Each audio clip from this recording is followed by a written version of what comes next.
E aí, tudo bem? Beleza? Meu nome é Gabriel Chaves, sou professor de Química e agora a gente vai resolver a prova do Enem 2022, prova amarela. Foram 45 questões, né, de ciências da natureza e suas tecnologias. Dessa, 15 dava pra gente resolver aí com os conhecimentos de Química. Ao longo dos exercícios, né, eu vou parar pra gente avaliar o conteúdo que foi abordado, a dificuldade, ver o que você tem que estudar para você se informar sobre os conteúdos pro Enem, né?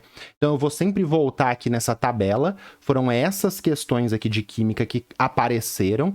Teve duas, a questão 100 e a questão 134, que dava para resolver pela biologia, por isso que elas estão aqui grifadas. E teve 5 questões de físico-química, 5 questões de química orgânica, e na minha visão, né? E 5 questões de química geral. A química geral a gente tem química geral, química inorgânica, e a química ambiental às vezes o pessoal coloca ali junto também. Então vamos aí para a primeira questão. Olha, pessoal, essa questão 93 da prova amarela, por ser a primeira, eu considero das 15 questões da prova de química, das questões que dava para usar química, de longe a mais difícil é que precisava de um conteúdo mais específico. Então quem pegou a prova amarela e queria ir começar resolvendo as questões de química para estudar, é complicado, você sempre coloca a questão mais difícil no final da prova, quando você monta uma prova a um professor, porque o pessoal fica desanimado, né? Então, como é a primeira questão, ela é muito mais difícil que as outras, então não desanime se você não conseguir fazer ela, porque ela é difícil mesmo. Então tá, vamos lá. Dito isso, para você não desanimar, vamos fazer a questão. A penicilamina é um medicamento de uso oral utilizado no tratamento de várias doenças. Esse composto é excretado na urina, cujo pH se situa entre 5 e 7, então está nessa faixa aqui. A penicilamina, cuja fórmula estrutural plana está apresentada, então está aqui, foi apresentada, está apresentada, possui 3 grupos funcionais que podem ser ionizados. Carboxila é esse aqui, COOH, né? É uma função ácida que a gente sabe. Grupo amino, né? Aqui, NH2, um grupo básico, mas só para comentar, né? Cujo pKa, esqueci de comentar, cujo pKa é igual a 1,8. Grupo amino que pode ser convertido em grupo amínio, que é o grupo amino com um H+. Ele saiu de NH2 e foi para NH3+. O pKa, já vou comentar aqui que é pKa, do grupo amínio, que é o grupo amino com um H+, é 7,9. A função tiol, SH, é como se fosse um álcool, só que com enxofre, tem pKa igual 10,5. Sabe-se que pKa igual menos log de Ka, tá aqui a penicilamina. Tá, beleza. Qual estrutura derivada da penicilamina é predominantemente encontrada na urina? A urina tem essa faixa de pH aqui, né, de 5 a 7, tem esses 3 grupos funcionais, né, carboxila, amino ou amínio, se tiver protonado, e o tiol. Nessa faixa de pH, qual dessas 5 estruturas vai estar presente ali na urina? Então, qual que é a questão principal do exercício? Descobrir qual estrutura derivada da penicilamina é a predominante. Então, isso aqui é o principal para a gente. A gente tem que usar essa faixa de pH e os pKas. Essa relação, pessoal, pH e pKa, a gente estuda em equilíbrios químicos lá no final, quando a gente já está vendo, a gente vê essa relação de pH e pKa na parte de solução tampão, porque é lá que usa para fazer alguns cálculos e entender uma relação que eu não vou dizer que é importante, porque nunca caiu no Enem e foi agora a primeira vez que caiu, que é a equação de Henderson-Hasselbalch, que é o quê? Vamos pegar aqui esse ácido. Eu tenho um ácido hipotético, HA, e ele está em equilíbrio com a sua base conjugada. Então, ele liberou o H+, e formou o A-. A gente teria que, para resolver rápido esse exercício, conhecer essa equação aqui. Que é o quê? Essa equação você não precisava... Eu ia ter que deduzir, eu não sei ela de cabeça. Eu vou mostrar na sequência, quando eu terminar tudo. Eu vou mostrar um gráfico com essas espécies para você aprender esse conteúdo. Mas, para resolver, o que você precisava é lembrar dessa relação aqui, ó. Olha lá. Quando o pH é igual ao pKa, a concentração do ácido com o H+, o ácido protonado, é igual à concentração, o colchete simboliza essa concentração, da base conjugada. Então, se, por exemplo, desse ácido hipotético, o pKa desse ácido hipotético é 7, quando o pKa é 7, se eu tiver uma situação do ambiente, por exemplo, uma urina com pH 7, se o pKa é 7, no pH 7, a concentração de HA é igual à concentração de A-. Tá. E daí? O que você vai fazer com isso? E daí que você vai fazer uma série de estruturas da mais protonada, ou seja, quando o meio estiver muito ácido, você protona todas as funções orgânicas, até o meio mais básico, onde você desprotona todas. E vai ser uma série de equilíbrios. Vamos fazer essas estruturas porque a gente sabe que quando o pKa for igual ao pH, vai ter a quantidade igual da protonada com a desprotonada. Presta atenção no que você tinha que pensar aqui nessa questão difícil. Então, vamos pegar primeiro a situação mais ácida de todas. Eu tenho o grupo tiol protonado, então o meio está cheio de H+, o meio está muito ácido aqui. O tiol está protonado, o grupo amino está protonado e o grupo carboxila está protonado. Essa é a situação mais básica de todos. Agora, eu estou deixando o meio um pouco menos ácido e eu estou conseguindo tirar os H+ dessa molécula. Qual desses três vai sair primeiro? Aí você tem que ver. O pKa do ácido carboxílico é 1,8, do grupo amínio é 7,9 e do tiol é 10,5. Quando o pKa, então essa é uma relação, quando o pKa é baixo, significa que a espécie é ácida. Se você não lembra, quando o pKa é baixo, é ácido, você poderia usar a relação aqui como se fosse o pH para lembrar que, por exemplo, um pH alto, 14, é igual a menos log de 10 a menos 14. Ah, 10 a menos 14 é um valor baixo. Então, quando o pH ou o pKa é alto, o Ka ou a concentração de H+ é baixo. Então, pKa baixo é de ácidos fortes. E a gente sabe também, né, que o ácido carboxílico é mais ácido do que o grupo tiol. O grupo tiol, ele não é um ácido, ele é um grupo, né, você vê até que é básico aqui, né, com pKa de 10,5. Então a gente sabe que um pKa baixo para a carboxila, que a gente já sabe que é ácido, vai ser o primeiro a liberar o H+. Então beleza. Muita coisa, exercício difícil, hein? Vamos lá. Paciência, se você quer aprender mesmo o que está acontecendo aqui. Então eu peguei a espécie mais protonada, a situação mais ácida, e tirei um H+. Por que eu tirei o H+ da carboxila? Porque a carboxila é o grupo mais ácido, é o grupo que vai perder o H+ primeiro. O pKa desse K1 aqui, por que eu chamei pKa1? Porque é o primeiro H+ a ser liberado, é 1,8.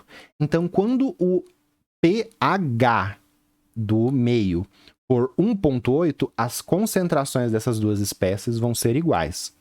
Beleza. Se o meio ficar mais ácido, né? Setinha aqui para representar o deslocamento de equilíbrio. Se eu aumentar a quantidade de H+, então eu tenho esses dois produtos aqui, pensa só nisso.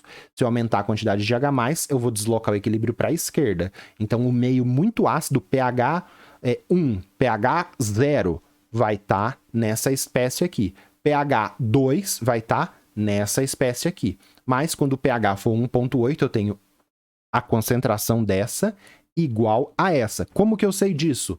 Equação de Henderson-Hasselbalch, que eu vou deduzir depois que eu terminar tudo aqui. Eu vou mostrar essa dedução bem rápido, só para você entender, você não gosta de decorar as coisas, mas pH, quando pH é igual a pKa, as concentrações são iguais. Isso daqui a gente tem que lembrar para resolver esse exercício. Toda a dedução que eu vou mostrar depois, você não precisava saber, não. Beleza. Depois que perdeu esse H+ do grupo carboxila, qual H+ que vai sair? Do grupo tiol ou do grupo amínio? Do grupo amínio, porque o pKa é menor, entre esses dois aqui o pKa é menor, então o grupo amínio perde o H+ mais fácil do que o tiol, porque o grupo amínio é mais ácido que o grupo tiol. Perdeu isso daqui. Qual que é o pKa2 para liberar esse H+? 7,9.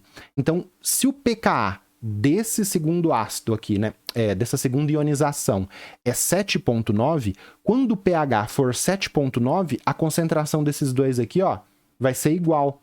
Opa, se o pH 7,9 diz que desses dois aqui vai ser igual e a faixa é de 5 a 7, eu sei que essa daqui, então, ó, abaixo de pH 1,8, eu tenho essa espécie. entre pH 1.8 e 7.9, eu vou ter mais dessa espécie aqui. Por isso que essa espécie aqui é a alternativa C, e aí você marca C e acabou. Esse é o jeito mais rápido de fazer. Você tem que desenhar as estruturas ou fazer mentalmente, todas protonadas. Primeiro, libera do ácido carboxílico. pKa, quando pKa é igual ao pH, as concentrações são iguais. Faz do primeiro, faz do segundo, e aí você vai ver que essa estrutura ela vai ser predominante entre o pH 1.8 e 7.9. Como a faixa da urina é essa, ela vai ser predominante. A partir de agora, você fez isso, acabou, vai para a próxima. A gente vai estudar as coisas que tá por trás da questão. Eu vou fazer a próxima estrutura de ionização, que seria o pKa3. Então, por fim, libera o H+ do tiol. E o pKa3 é 10.5. Agora a gente vai estudar. Eu vou fazer um gráfico para você entender a quantidade de cada uma dessas substâncias. E depois eu vou mostrar a dedução rapidamente, só para você ter aí. Então, beleza. A resposta é a C, porque está entre 1.8 e 7.9. A gente conhece essa relação que sai, né, que é resultado da equação de Henderson-Hasselbalch. Precisa decorar essa equação aqui? Nunca precisou. Foi a primeira vez que apareceu, conteúdo bem específico. Agora eu vou colocar cada uma dessas estruturas em uma cor. Essa daqui, que é da situação mais ácida, em verde. Essa que liberou um H+, né, em azul, vermelho e roxo. E eu vou criar um gráfico de concentração das espécies pelo pH. Precisava fazer isso para resolver? Não, eu estou estudando, estou te ensinando, meu filho. Então vamos lá. No pH 1.8, aqui que está o macete, pessoal, para fazer gráficos e entender perfeitamente o que está acontecendo. Eu não te falei que o pKa daqui para cá é 1.8? Então, quando o pH for 1.8, aqui eu vou chamar de concentração máxima e aqui meia concentração. Por que meia concentração? Porque vai ser quando a concentração dessa espécie vai ser igual a essa. Então, vamos lá, ó.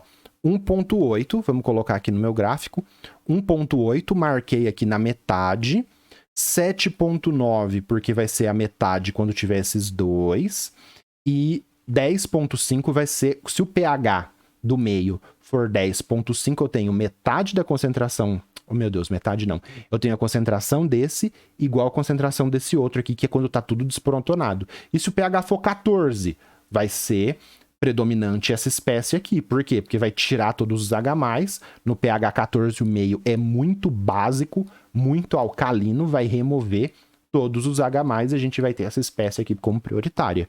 Se o pH for acima aqui de 11. Agora o gráfico, hein? Olha isso, pessoal. Se eu tiver... Vamos parar aqui, né? Parou, beleza. Se eu tiver um pH abaixo de 1.8, eu te falei que essa espécie verde é predominante, então ela está aqui.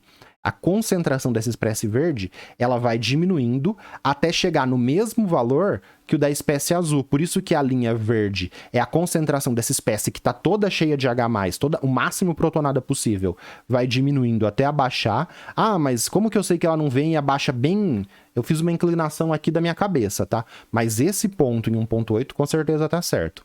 Então a concentração dessa espécie vai diminuindo, enquanto a concentração da espécie que desprotonou a carboxila vai aumentando. Onde que um diminui e o outro sobe se encontra? No pH 1.8. Por que eu sei que é um pH 1.8, que está aqui no meu gráfico, ó, aqui é eixo pH, por causa do pKa. Beleza, chegou aqui.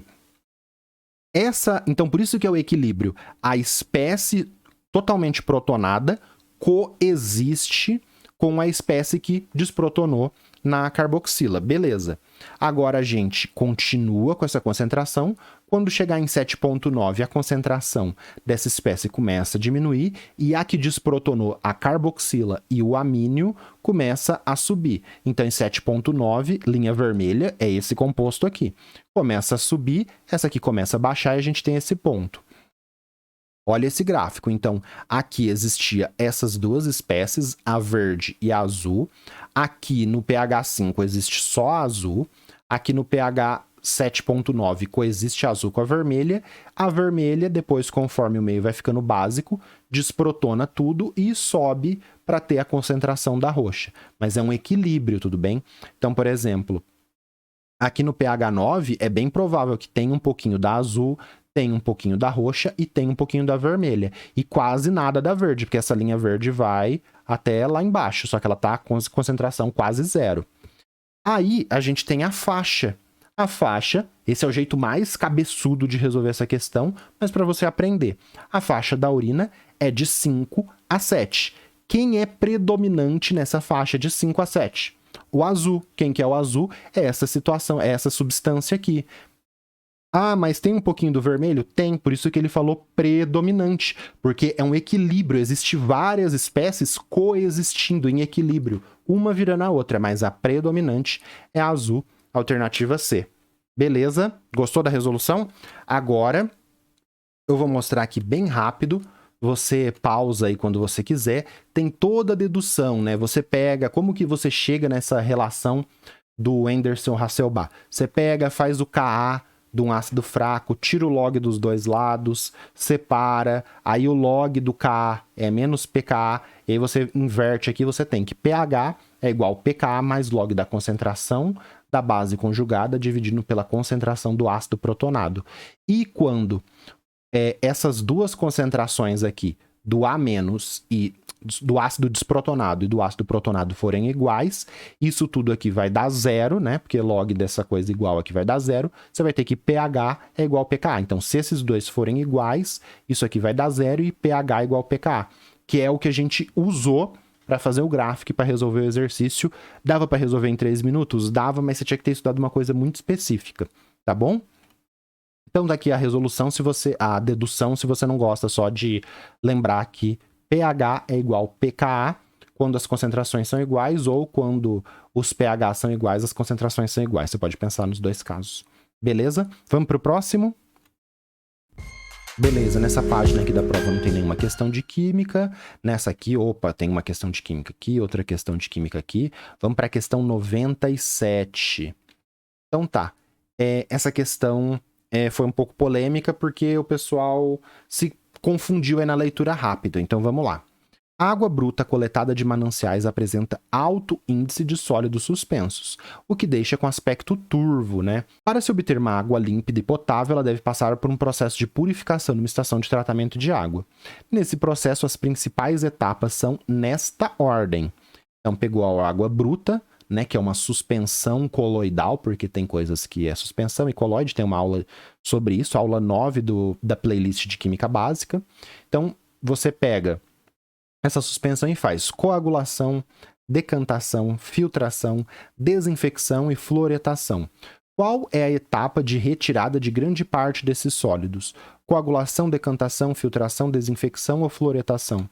Aqui, pessoal, coagulação retira sólidos? Não. Coagulação forma os coágulos.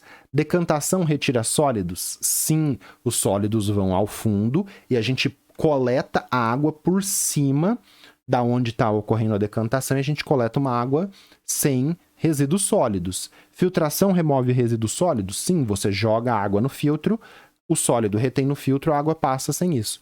Desinfecção e fluoretação não, então você ficaria entre a B e a C. Aí você fala, nossa, mas tem duas respostas? Aí você lê de novo, né? Qual etapa de retirada de grande parte desses sólidos? Decantação remove a maior parte desse sólido, a gente coleta a água por cima.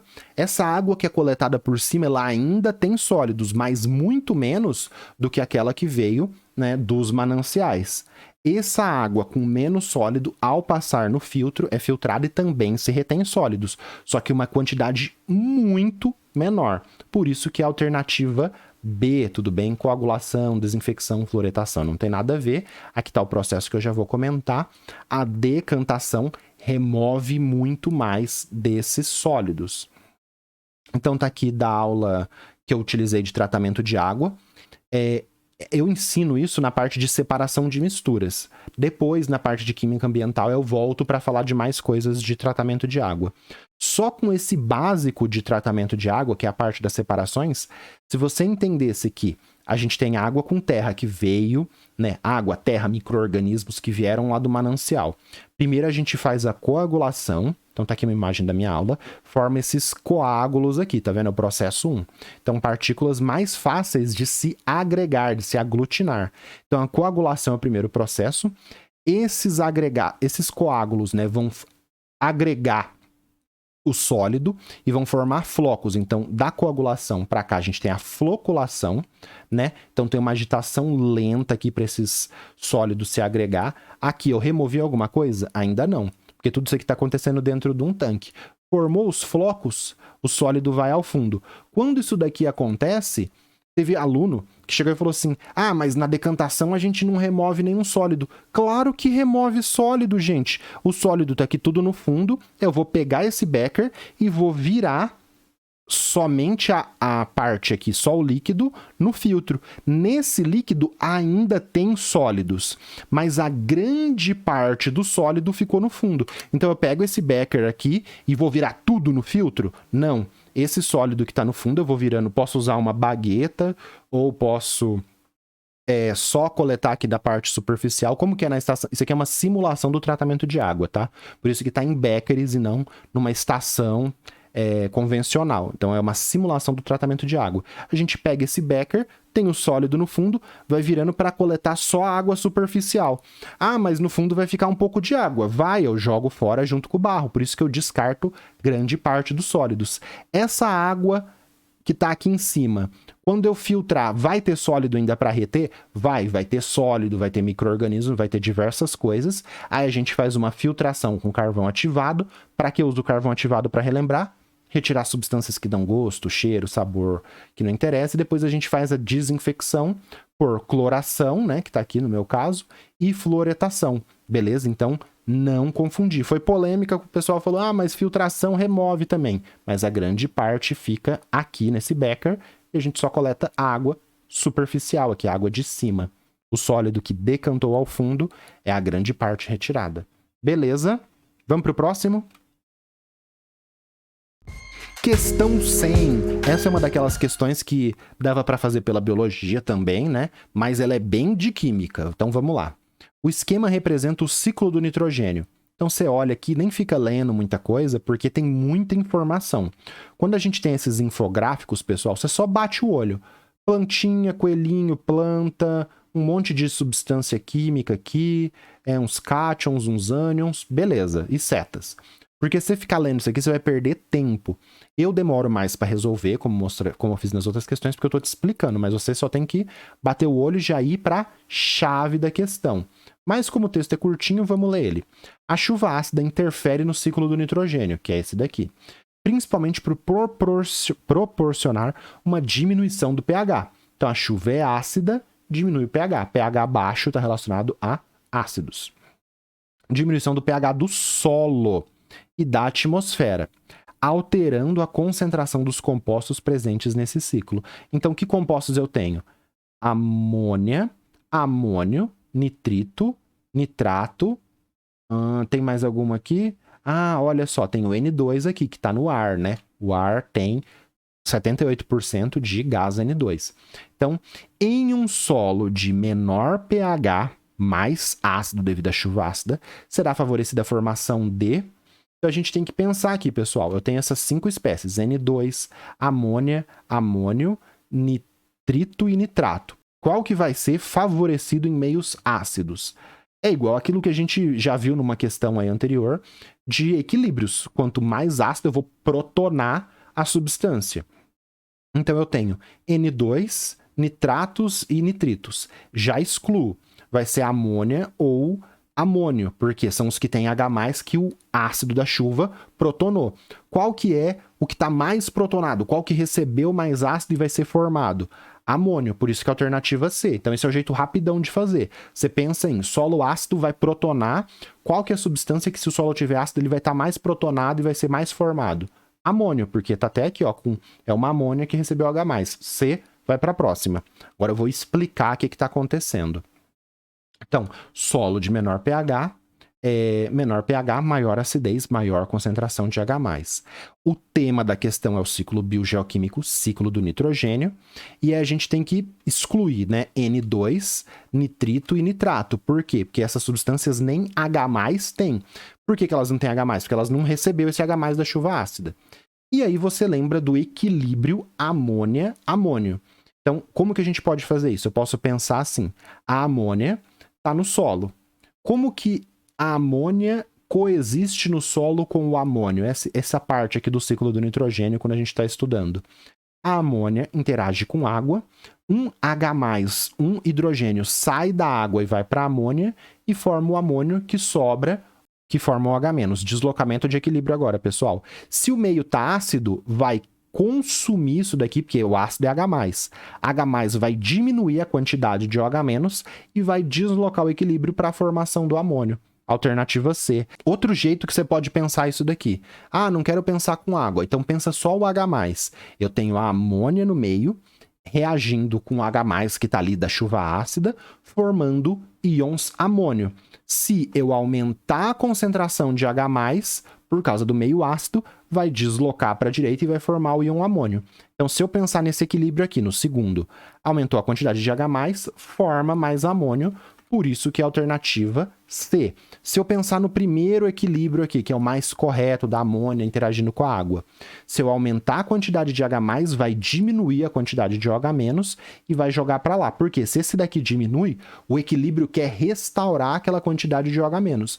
Então, a chuva ácida está consumindo OH-, está consumindo OH- do solo, a quantidade de amônia e a quantidade de água que está ali no solo vai reagir para formar mais OH- para manter o equilíbrio. Então, esse é o jeito de pensar por essa equação, ou um jeito mais fácil de pensar pelo segundo. Aumentou a quantidade de H+, forma íon mais íon amônio. Menor pH, maior acidez, favorece a presença do íon amônio, alternativa C. Qualquer dúvida, deixa um comentário aí que eu já respondo. Não entendi? Deixa um comentário que eu respondo. Beleza? Vamos para o próximo? Mais uma página, com certeza essa daqui é uma questão de química, questão 102. Então vamos lá, pessoal. Bastante texto, um monte de molécula e a chavinha. Essa daqui é uma questão que também vale a pena a gente já ler a chave. A característica estrutural, então não li o texto, não vi as figuras, as moléculas. A característica estrutural dessa família de compostos, isso aqui o texto deve estar falando dessa família de compostos, é a presença de, então, característica estrutural dessa família de compostos. Vamos ler o texto. De modo geral, a palavra aromático invoca associações agradáveis, como cheiro de café fresco, ou de um pão doce de canela. Aquele cheirinho de café, cheirinho de canela, né? Então, aromático, a gente pensa nisso, né? Associações similares ocorriam no passado da história da química orgânica, quando os compostos ditos aromáticos apresentavam um odor agradável e foram isolados de óleos naturais. Então, o pessoal pegava o óleo de canela, tirava uma substância, aquela substância que dava o cheiro, eles chamaram de aromático. Olha que legal. Por isso que a gente tem os compostos aromáticos que a gente estuda na química orgânica. À medida que essas estruturas desses compostos eram elucidadas, né, desvendadas, descobrir a estrutura, foi se descobrindo que vários deles tinham uma unidade estrutural específica. Então, o que é comum nos compostos aromáticos? A gente já sabe que são os anéis aromáticos, né? Uma questão tranquila. Tem anel aromático, tem anel aromático, tem anel aromático, mas vamos lá. Os compostos aromáticos que continham essa unidade estrutural específica, que é o anel aromático, que a gente estuda muito na química orgânica, tornaram-se parte de uma grande família, que ele quer saber a característica estrutural dessa família que é comum, né? Que é o anel aromático. Muito mais com base em suas estruturas eletrônicas do que seus cheiros, como as substâncias a seguir encontradas em óleos vegetais. Então, pessoal, essa questão aqui ela é muito boa pra gente que tá começando isso da química orgânica. Então, não é composto aromático, vai ter cheiro bom. Não, na verdade é porque ela tem esse anel aromático e muitos, inclusive, são cancerígenas, tóxicas e tem cheiro ruim. Então, a característica estrutural dessa família é a presença de ramificações? Não. Tem compostos aromáticos que têm ramificações e tem compostos que não têm. Insaturações? São insaturações dentro do anel aromático, mas a gente não classifica como insaturação, a gente classifica como um anel aromático. Anel benzênico? Opa, anel benzênico é o anel aromático. Então, os compostos aromáticos têm essa estrutura que é o anel aromático, que está aqui, anel aromático, que também é chamado de anel benzênico, porque o principal representante aí da família dos compostos aromáticos é o benzeno. O que é o benzeno? É somente esse anelzinho aqui. Então, esse anel benzênico, né, ou anel aromático, ele é o principal representante, porque é o mais simples e é o que a gente estuda primeiro quando a gente está vendo. Então, todos os compostos têm isso daqui. Então, o tema é de cadeias carbônicas, né? Compostos aromáticos, o caso do benzeno, alternativa C. Ramificação, insaturação, átomo de oxigênio. Eles têm átomo de oxigênio, mas isso não tem nada a ver com os compostos aromáticos, é esse anelzinho aqui. Carbonos assimétricos, isso aqui está relacionado com o quê? Isomeria ótica, é aquele carbono que faz 4 ligações com 4 grupos diferentes, também não tem nada a ver. Por isso que é a alternativa C. Beleza? Vamos para o próximo? Ah, aqui, pessoal, só para mostrar. Se você não entende aí, quiser dar uma parada para estudar um pouquinho, só vou deixar aqui na tela e já vou para o próximo. No nível médio, né, o benzeno e seus derivados com anéis aromáticos são os principais compostos aromáticos. Tem outros compostos aromáticos também, mas é só no ensino superior que a gente vê uma regra de Hickel, outras Huckel, que é outra coisa, mas para quem for fazer química, beleza? E aqui tá a estrutura de ressonância que explica o que é essa bolinha aqui que a gente vê no C6H6, no benzeno, que é o principal representante. Tá aqui, se você quiser dar uma olhadinha, essa ressonância forma essa estrutura híbrida aqui, que a gente representa como uma bolinha. Beleza? Vamos pro próximo? Beleza, nessa página aqui tem uma questão de química, que é essa daqui, a 106. Beleza. É uma concentração, quando você bate o olho, tem uma tabela, concentração de sacarose, concentração de micro-organismos, deve ser uma questão de soluções. Qual tipo de cana-de-açúcar deve ser escolhido? Então, vou ter que escolher aqui cana-de-açúcar. Agora a gente lê o texto. O etanol é um combustível produzido a partir da fermentação da sacarose presente no caldo de cana-de-açúcar. Então, fermenta a sacarose e obtém etanol. Um dos fatores que afeta a produção desse álcool é o grau de deterioração da sacarose, que inicia-se após o corte, por causa da ação de micro-organismos. Foram analisadas 5 amostras de diferentes tipos de canas-de-açúcar e cada uma recebeu um código de identificação. Esses aqui, né? Um código de identificação. No quadro são apresentados os dados de concentração de sacarose e de micro-organismos nessas amostras. Então, o que ele te falou aqui? Que os micro-organismos, eles comprometem, deterioram essa sacarose. Então, se tiver muito micro-organismos, eles vão deteriorar a sacarose e vai diminuir a quantidade de etanol que você pode produzir daquilo ali, da cana. Então, é ruim nesse ponto de vista, né?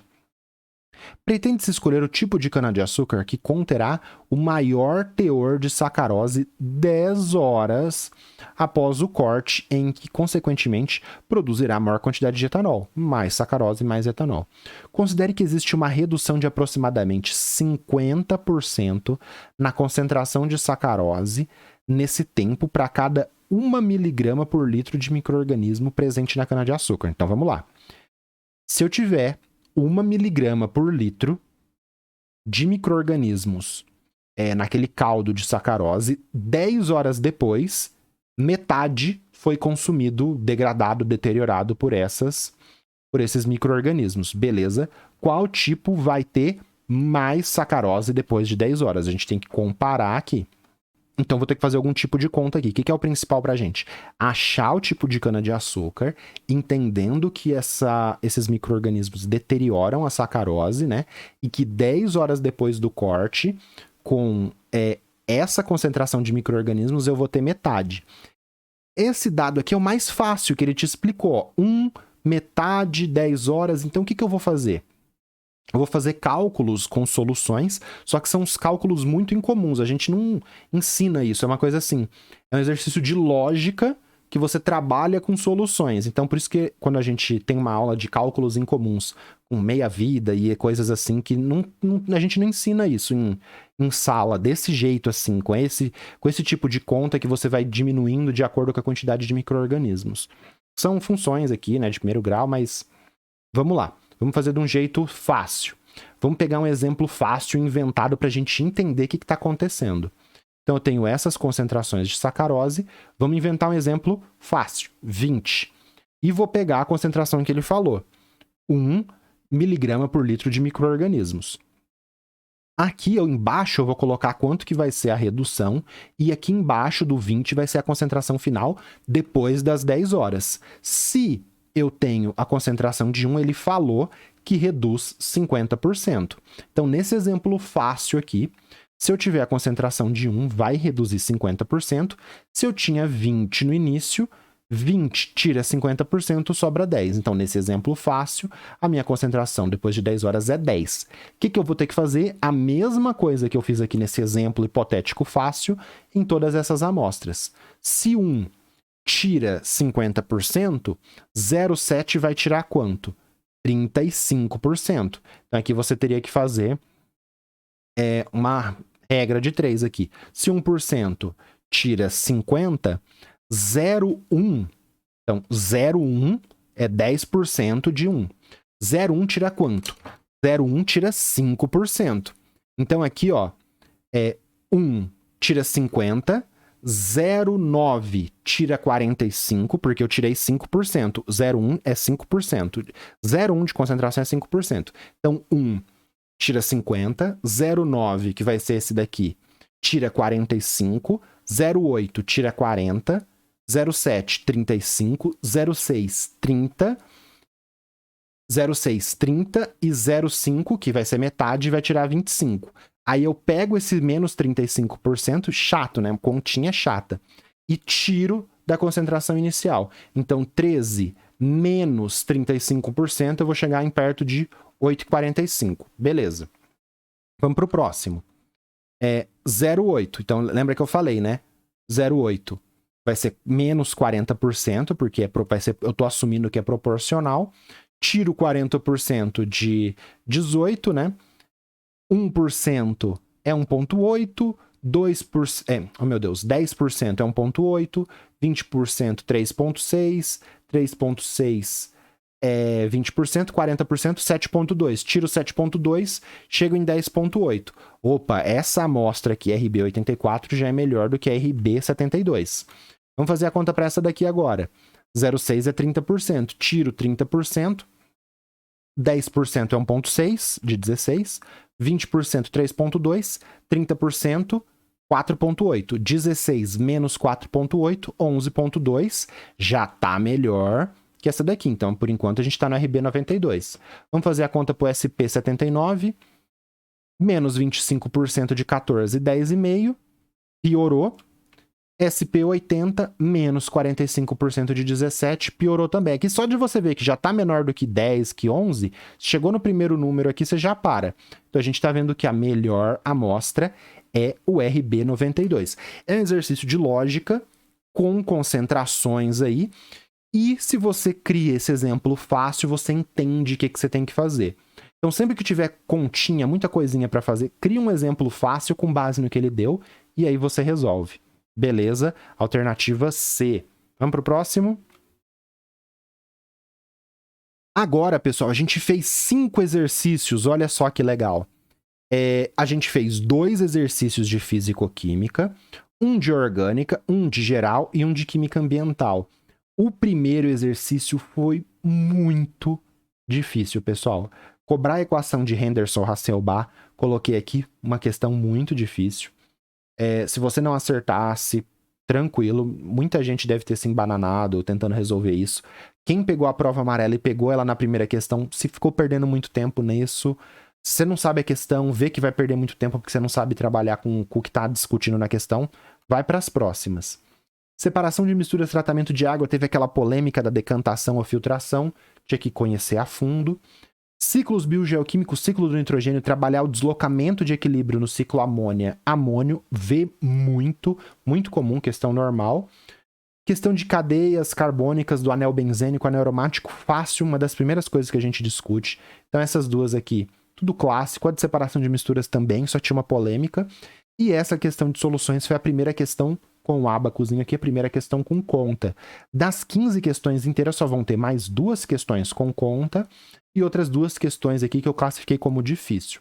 Pessoal, muito importante, isso aqui é um canal de YouTube, você precisa me ajudar. Se você não comentar, não curtir, não se inscrever, o YouTube vai entender que esse vídeo é uma porcaria, que eu não te ajudei em nada, e não vai divulgar pra ninguém, e isso me desmotiva muito a não fazer mais vídeos. Então, por favor, comente, se inscreva se você não é inscrito, Deixa uma curtida aí no vídeo que isso ajuda demais. Você não tem ideia como isso motiva a fazer mais vídeos, a resolver mais provas. Então, muito obrigado e vamos continuar aí. Passando a prova, questão 109 aqui pra gente, né? Evidentemente é uma questão de química. Como tem uma figura muito grande, muita setinha, vamos ler já direto aqui. Nessa conversão de polissacarídeos, a gente tem que lembrar de bioquímica, monossacarídeos, polissacarídeos, carboidratos. A função do íon H+, é H+, tem um H+ aqui e tem um H+ aqui também. Então, a função do H+ aqui é dissolver reagentes, deslocar equilíbrio químico, aumentar a velocidade de reação, mudar a constante de equilíbrio ou formar ligações de hidrogênios com o polissacarídeo. Vamos ler o texto. Talvez o texto responda fácil isso pra gente, porque tá falando de muitas coisas diferentes aqui da fisicoquímica inteira pra gente. A biomassa celulósica pode ser utilizada na produção de etanol de segunda geração.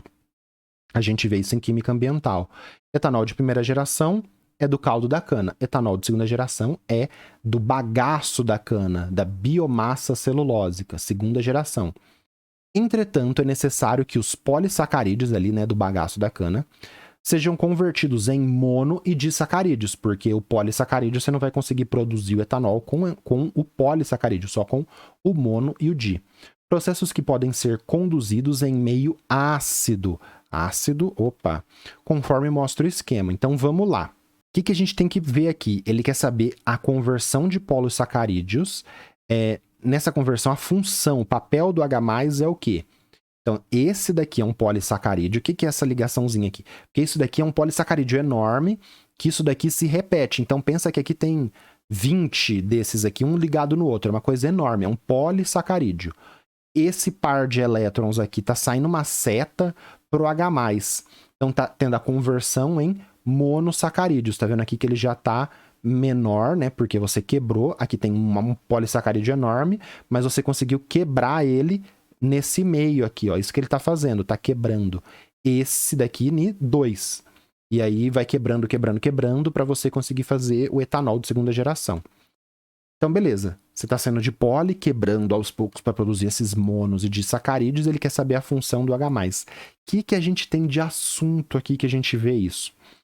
Obtenção do etanol na química ambiental, o etanol de segunda geração, e a gente aprende sobre esse papel do H+ em polissacarídeos lá em bioquímica, que é um conteúdo que as pessoas vê no momento que não é no começo e nem no meio da química, né? Uma parte mais do meio para o fim da química, quando a gente vê, que é a parte de bioquímica de carboidratos. A gente vê o papel do H+, não desse jeito aqui, porque isso daqui, pessoal, é um mecanismo.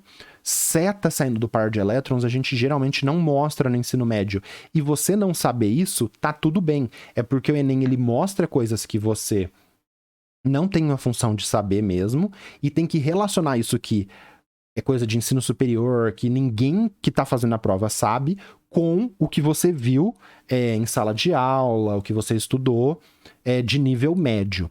E onde que a gente vê o H+ reagindo, né, interagindo com polissacarídeos em bioquímica de carboidratos, na hidrólise da sacarose. Então, vou colocar aqui o H+, e depois onde a gente vê isso. Então, o H+ tá aqui e tá no final. Onde que a gente vê isso, pessoal? A gente vê desse jeito simplificado aqui. Então, eu tenho a sacarose, um disacarídeo, eu coloco ele em água e meio ácido. Essa água e o meio ácido vai fazer a quebra, a lise com água. Quebra com água, hidrólise. Essa hidrólise, né, a água, uma parte vai entrar para outra parte vai entrar para outra e vai produzir a glicose e a frutose, né? Eu posso usar um ácido aqui para quê? Para protonar essa sacarose, para acelerar o processo. Então, a gente mostra a hidrólise da sacarose com o ácido como um catalisador. Então, se você tivesse visto isso, hidrólise de sacarose produzindo glicose e frutose é catalisada por ácido. Então, catálise por ácido, eu já sei que tem que ser alguma coisa com catalisador. Então, dissolver, equilíbrio, aumentar a velocidade da reação, ele nem falou que é atuando como catalisador. Era uma questão difícil essa, porque além disso, você tem que saber que o catalisador aumenta a velocidade da reação. Então a gente usa o ácido para atuar como um catalisador para acelerar o processo, por isso que é a alternativa C. Beleza. Vamos entender aqui o que está acontecendo. A água e o H+, a água que a gente adiciona nessa hidrólise, aqui eu estou fazendo uma hidrólise do polissacarídeo. Essa água que a gente representa assim no nível médio, ele colocou aqui. E o H+, bolinha vermelha é essa. O que está acontecendo? Vou explicar o mecanismo bem por cima, porque você não tem obrigação de saber mecanismo, porque mecanismos de reações, mecanismos seta saindo de par de elétrons é coisa de ensino superior.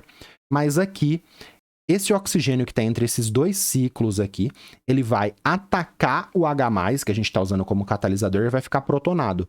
Quando esse oxigênio fica protonado, ele ativa o quê? A reação química. Esse par de elétrons aqui volta, então tem uma ligação tem 2 elétrons, volta. Ele está mostrando, na verdade, esse OH aqui é esse, tá? Então ele mostrou este lado aqui. Então essa ligação química, quando volta, forma um par de elétrons aqui no oxigênio, que aí essa molécula vem para cá, a água ataca. Agora o outro lado que sobrou, né, esse daqui, ficou com um carbono fazendo só 3 ligações, olha só, você não tinha a menor obrigação de saber isso, que é um carbocátion. Então tem um carbono aqui com 3 ligações, a água ataca esse carbono positivo, liga. Quando ela liga, a água está formando 3 ligações, como assim? Mas está positiva, porque é um mecanismo, coisa que você só vai aprender, entender, porque é muito legal se você for fazer química. Aí a água que ligou aqui, o par de elétrons volta para esse oxigênio positivo e forma, né, a glicose, a frutose e o H+ sai para o meio. Você tem que observar que o hidrogênio é um reagente e um produto. Se ele é um reagente, ele é um produto, ele só participa da reação, mas ele é consumido e regenerado. Quem que é consumido e regenerado em reações químicas? Catalisadores. Ele é consumido e regenerado no final para fazer isso aqui tudo de novo. Então vamos eliminar as alternativas. Eu já expliquei por que é um catalisador, agora vamos fazer eliminando alternativas. Então você chegou aqui, você não sabe nada disso. Dissolver os reagentes, tá tendo uma dissolução aqui do polissacarídeo? Não, pessoal. A gente veria a formação de interações intermoleculares do polissacarídeo com o H+, com o solvente, com água. Então, não está tendo uma dissolução aqui. Quando tem dissolução, a gente faz risquinhos para representar a interação do que está sendo dissolvido com o solvente, ou representa um parênteses aquoso, não tem nada a ver. Deslocar equilíbrio, pessoal, não. Essas setas são setas de reação. Poderia ter sido representada com seta de equilíbrio, ia chover erro nessa questão. Aqui a gente pode representar como seta de equilíbrio, mas aí ia ficar absurdamente sacana a questão, porque são equilíbrios. Tudo isso aqui que vai e volta. Você coloca H+ para deslocar o equilíbrio, então nem tem seta de equilíbrio, eles não colocaram essas setas, então você já não viu seta de equilíbrio, descarta isso. Mas tem equilíbrio aqui? Tem, mas ele não está deslocando o equilíbrio, ele está funcionando como um catalisador. Ele é um reagente, forma os produtos e ele é um produto também. Então ele é consumido e formado, ele é um reagente, um produto que faz essa reação acontecer. Aumentar a velocidade de reação? Sim. É uma hidrólise catalisada, acelerada por ácido H+, que está aqui. Então hidrólise, essa água, ela entra aqui e divide, quebra por água. Hidrólise. Lise é quebra. Mudar a constante de equilíbrio da reação? Não, pessoal. O que muda a constante de equilíbrio da reação? Temperatura. Então, não mostrou, você não teria nada para dizer que é um equilíbrio aqui, a não ser que você tivesse feito o ensino superior. Então, não é um equilíbrio na sua cabeça e a constante de equilíbrio só muda em função da temperatura. Então, equilíbrio da água. A 25 graus Celsius é uma constante de equilíbrio, a 50 graus Celsius é outra constante de equilíbrio. Só isso que muda a constante de equilíbrio, não H+. Formar ligações de hidrogênio com polissacarídeo? Não, pessoal. Muita gente deve ter marcado aí. Por quê? O polissacarídeo é esse daqui, o par de elétrons veio para cá, formou uma ligação. Essa ligação só pode ser uma ligação de hidrogênio. Não, pessoal, isso daqui é uma ligação covalente. Pauzinho é ligação covalente. A ligação de hidrogênio a gente representa assim, ó. Então eu tenho uma molécula de água e tenho outra molécula de água.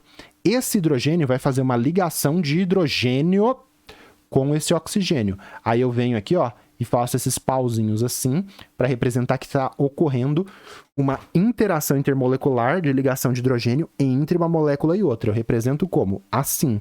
Isso daqui é o quê? É uma ligação covalente, então não formou ligações de hidrogênio, tá? Muita gente deve ter marcado o E, porque formou uma ligação covalente, não uma ligação de hidrogênio, não uma interação intermolecular. Catalisador, alternativa C. Eu classifico essa questão como difícil, mostrou mecanismo que você não sabe, usou muitos termos aqui para você se confundir. Difícil, tá bom? Beleza? Vamos pro próximo? Certo. Então aqui embaixo a gente tem outra questão de química, a questão 110.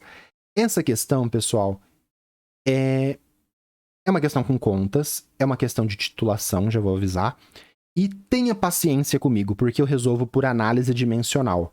Eu não uso fórmula para resolver questão de estequiometria. Eu faço por lógica. Não é por regra de 3, mas presta atenção que você vai ver como que é mais fácil fazer assim do que você decorar uma fórmula e trocar as coisas, como eu conheço pessoa que trocou, e chegar em outro resultado. Então vamos lá, vamos resolver o exercício. Tenha paciência comigo, né? Então vamos lá. A concentração de ácido tartárico no vinho analisado é mais próxima de... Ah, tá, o ácido tartárico é esse aqui.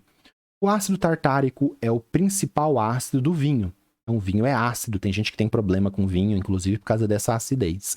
E está diretamente relacionado com sua qualidade.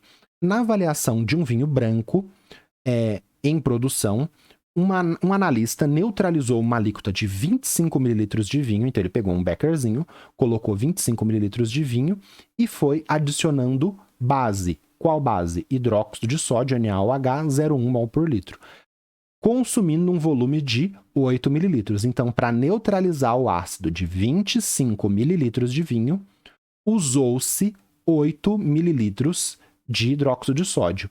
Essa daqui é uma proporção volumétrica. 25 ml de vinho precisou de 8 ml de base. E se fosse 50, precisaria de 16. É uma relação. Este volume se relaciona com esse volume. A reação para esse processo de titulação é representada pela equação química.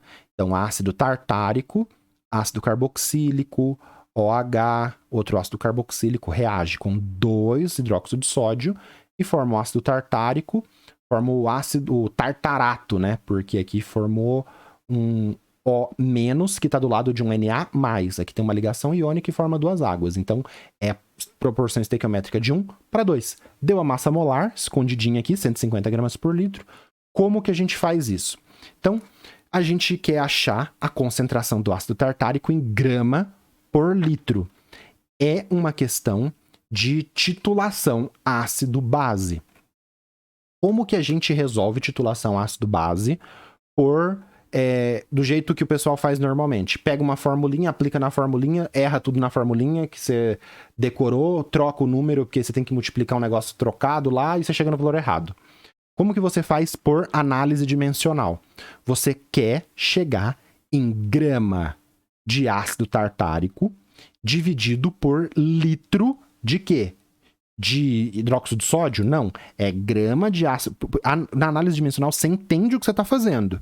Então, você quer chegar em grama de ácido tartárico por litro de vinho. Você quer chegar na concentração de ácido tartárico no vinho. Então, a nossa resolução, essa questão ela é a última, teria um espaço aqui exatamente desse jeito para você fazer. Tem o início, tem a resolução por análise dimensional e tem resposta. Tem início, meio e fim. E você tem lógica no que você está fazendo. Então, se eu tenho 25 mililitros de vinho, tenho essa concentração aqui, 0,1 mol de hidróxido de sódio para 1 litro de hidróxido de sódio. Tenho que 25 mililitros de vinho estão para 8 mililitros de hidróxido de sódio. Então, eu tenho esta relação, que é a relação de volumes na titulação.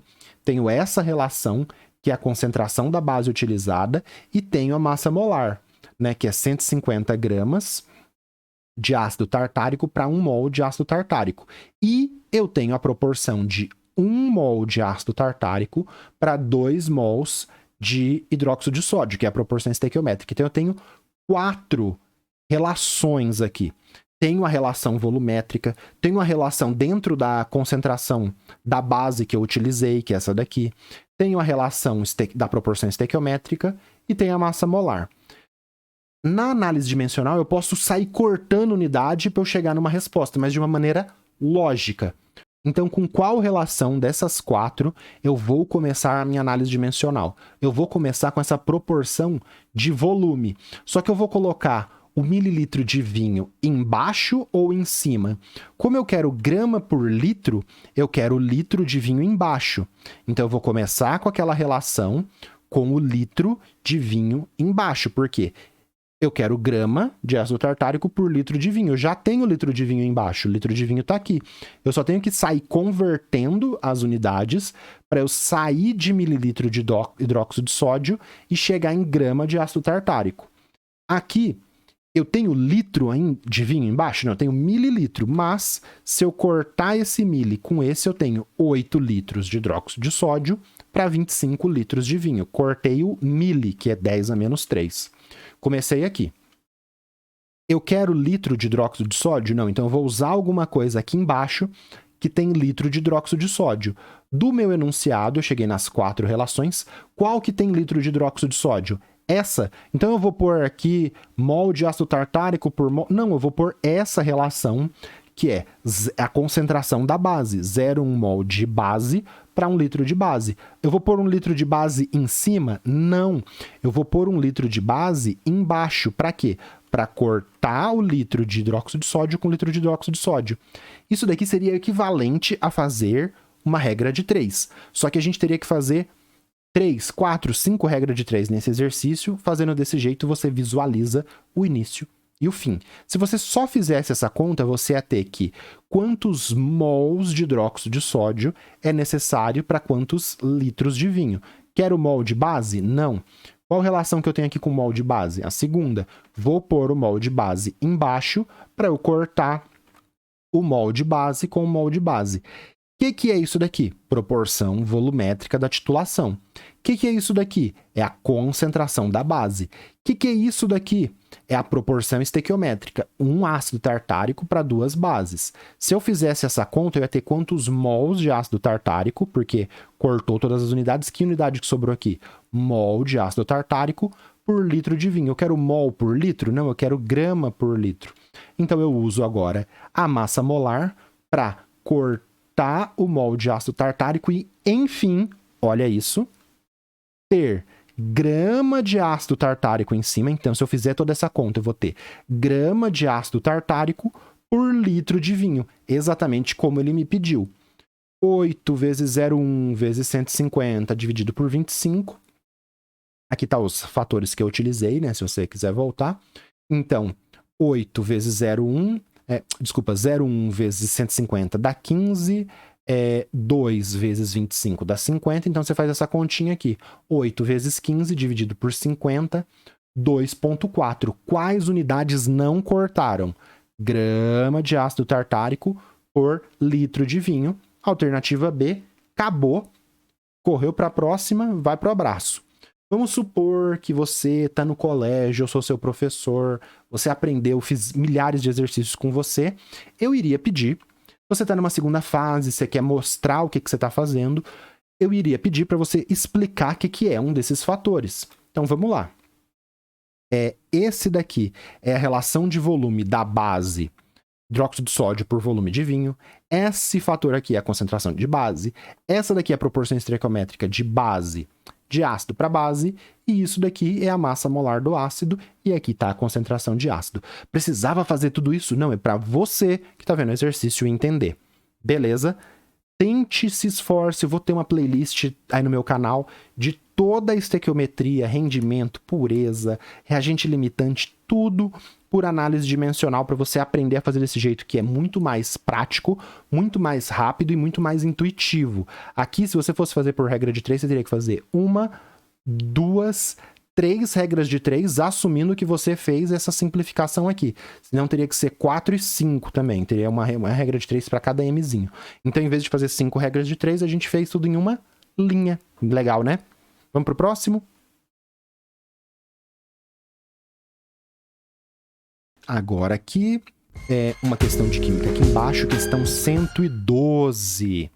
Um grupo de alunos realizou um experimento para observar algumas propriedades dos ácidos, adicionando um pedaço de mármore, carbonato de cálcio, aqui, em uma solução aquosa de ácido clorídrico. Então aqui eu tenho um Erlenmeyer, coloquei um pedacinho de mármore em ácido clorídrico observando a liberação de bolhas. O gás é produzido aqui dentro, ele sai na mangueirinha e borbulha aqui, produziu gás. E aumento da temperatura, você põe a mão aqui, isso aqui está quente. O gás obtido no experimento é H2O2, CO2, CO ou Cl. Aqui, pessoal, a gente já sabe, né, que a reação do carbonato de cálcio com ácido clorídrico é uma reação de efervescência.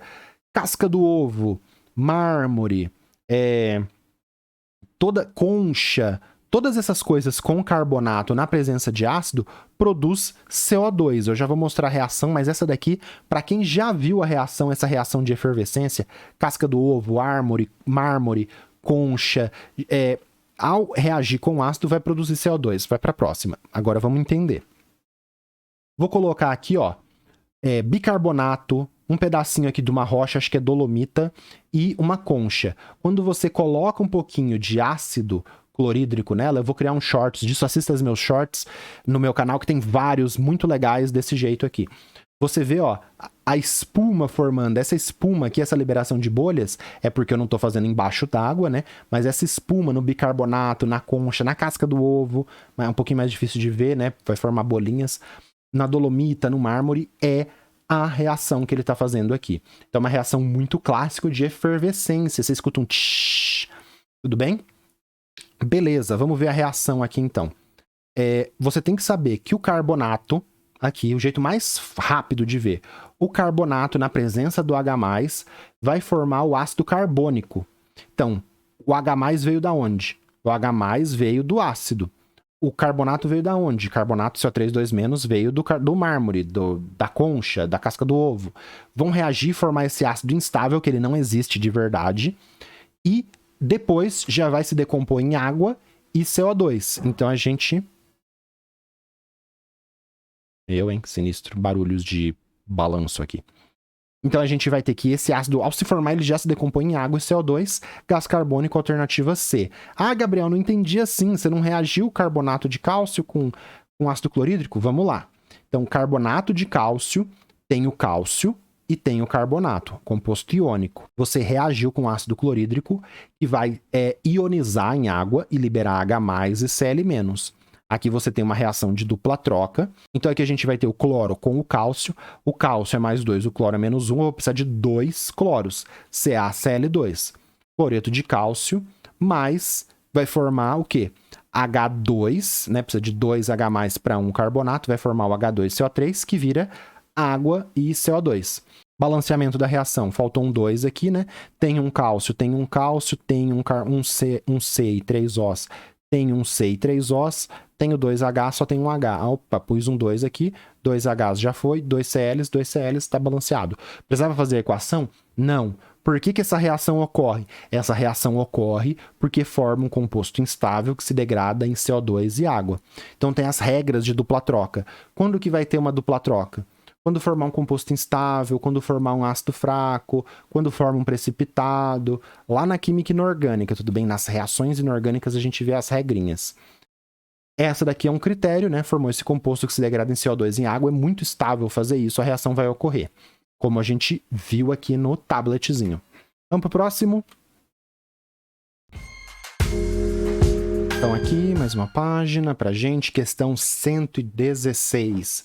Uma questão aí legal para discutir. O grande risco envolvido no emprego indiscriminado dessa substância, então tem que ver de que substância ele está falando, deve-se à sua ação química como catalisador, oxidante, redutor, ácido, base.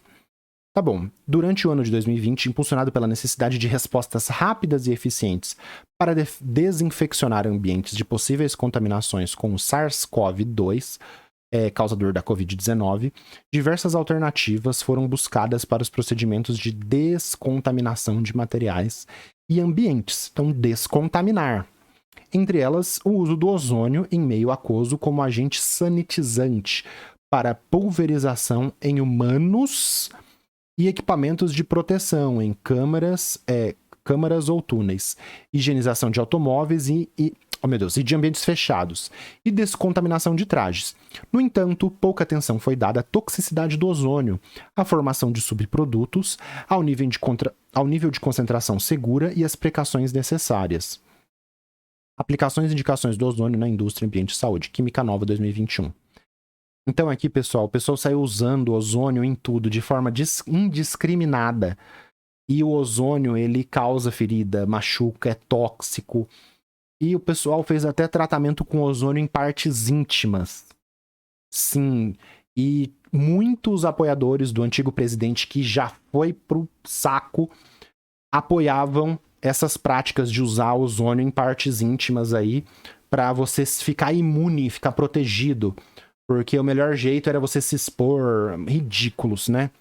A gente viu aí o tanto de pessoa que faleceu por causa dessas políticas absurdas, né? Então, realmente, o ozônio é um agente desinfectante, sanitizante, que pode ser utilizado, mas teve usos, assim, absurdos durante a pandemia, que eu não posso nem falar por causa do horário. Beleza. Então, o grande risco, né, envolvido no emprego indiscriminado dessa substância deve sua ação química como catalisador, oxidante, redutor, ácido-base. Então, o ozônio, né? Onde que a gente vê o ozônio? Em vários momentos da química. O primeiro que eu me recordei foi no tratamento de água. Então, tem na minha playlist, tem uma aula de tratamento de água. A gente vê o ozônio, assim como o hipoclorito, luz ultravioleta, como agentes antimicrobianos, né? E vão matar os micro-organismos. Então, o ozônio é um antimicrobiano. E a gente comenta rapidamente como que o ozônio mata os micro-organismos. Por exemplo, né? Possíveis causadores aí de doenças. Ele oxida esse micro-organismo. Então, se ele oxida esse micro-organismo, alternativa B. Se você lembrasse disso, já acabou. Outro lugar que a gente vê o ozônio. A gente não estuda o ozônio assim e pergunta a ação química do ozônio. Qual que é o outro lugar que a gente vê o ozônio? Em reações orgânicas, em ozonólise. Então você tem lá um composto insaturado com uma dupla ligação. Você adiciona o ozônio e produz aldeídos, cetonas. Você oxida aquela dupla ligação em aldeído, cetona, e faz uma reação orgânica, tudo bem? Então é outro lugar que a gente vê. Também você ia lembrar que na ozonólise você oxida o composto, alternativa B. Beleza. E a gente vê ele também na parte de óxido-redução, em reações orgânicas, mais pro final das reações orgânicas ali, quando a gente estuda a óxido-redução de compostos orgânicos. Aqui tá a reação de ozonólise que eu comentei para você visualizar. Então tem um alceno, tem o C+C. Ai, mas eu tinha que saber isso? Podia só saber a parte até da biologia mesmo, quando a gente vê no tratamento de água, luz ultravioleta degrada os micro-organismos, hipoclorito é um agente oxidante, que é o ClO-, o ozônio é um agente oxidante, porque eles vão oxidar ali os micro-organismos e matar. Então é o jeito mais tranquilo de você resolver. Ou você poderia lembrar das reações orgânicas como essa que eu estou te mostrando. Então tem o alceno, tem a dupla ligação, faço a oxidação seguida de zinco, né? Porque o zinco tem que pegar o oxigênio ali que tá sobrando, mas tem... Isso aqui dá pra você fazer de 1 milhão de jeitos, tá? Essa ozonólise aqui. Eu tô colocando um jeito que você pode fazer, e aí você quebra a C+C, um oxigênio vai para um lado, um oxigênio vai para o outro, produziu um aldeído, produziu uma cetona, e o oxigênio que sobrou, alguém tem que pegar ele, aqui no caso, o zinco, né? Que senão você fica com oxigênio solto ali, isso aí não vai ser muito legal. Então, aqui está uma ozonólise que mostra uma oxidação do alceno para aldeídos e cetonas, que são funções oxigenadas. Alternativa B, beleza? Antes de ir para o próximo, aqui algumas coisas que seria legal você lembrar do ozônio. Eu vou deixar aqui a fichinha, a reação de ozonólise que eu mostrei, ozônio como agente oxidante, participa do smog fotoquímico, o ozônio está ali na camada de ozônio, absorve, né, a radiação UV, aqui está a molécula do ozônio, que é um alótropo do oxigênio, aqui uma fichinha, só para você ter informações do ozônio se você quiser, beleza? Vamos para o próximo?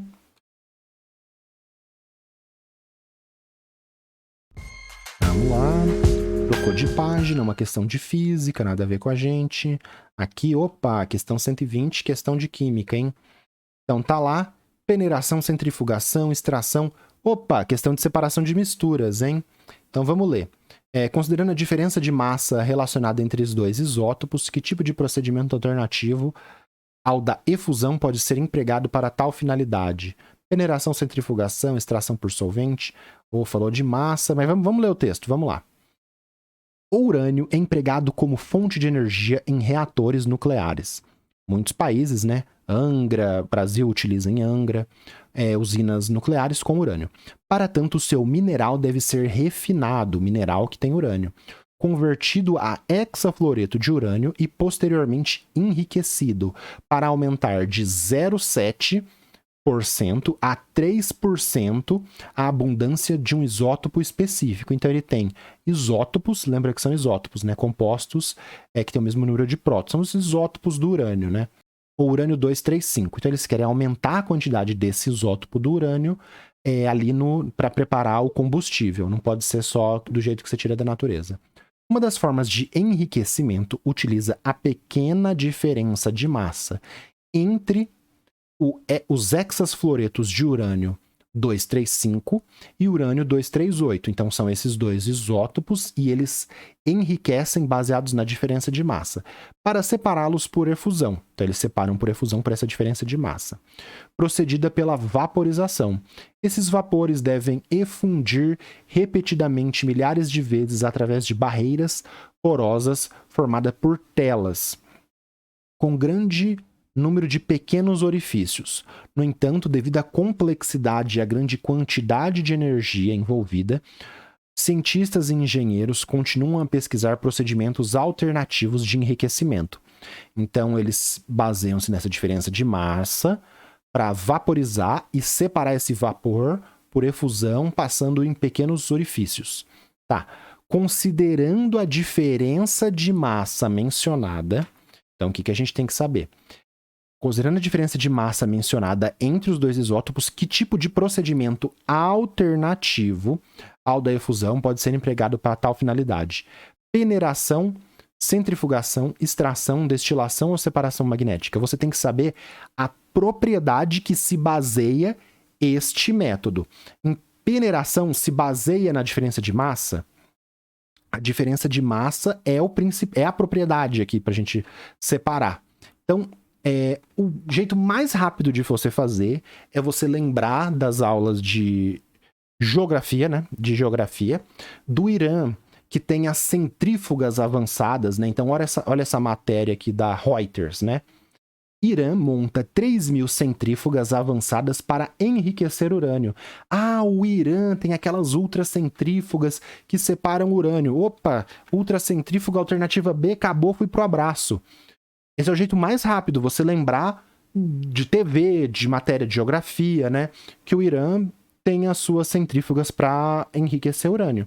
E aí aquela polêmica, porque o Irã tá enriquecendo urânio para produzir energia, mas os Estados Unidos, que tem 1 zilhão de bombas atômicas, e a França, que também tem 1 zilhão de bombas atômicas, tem medo do Irã ter 1, 2 bombas atômicas. Eu acho que ou ninguém tem ou todo mundo tem, né? Os Estados Unidos não pode ter 5.000 ogivas e a França 1 zilhão de ogiva e ficar querendo invadir os outros porque tá enriquecendo urânio para produzir energia. Mas aqui o diálogo, né?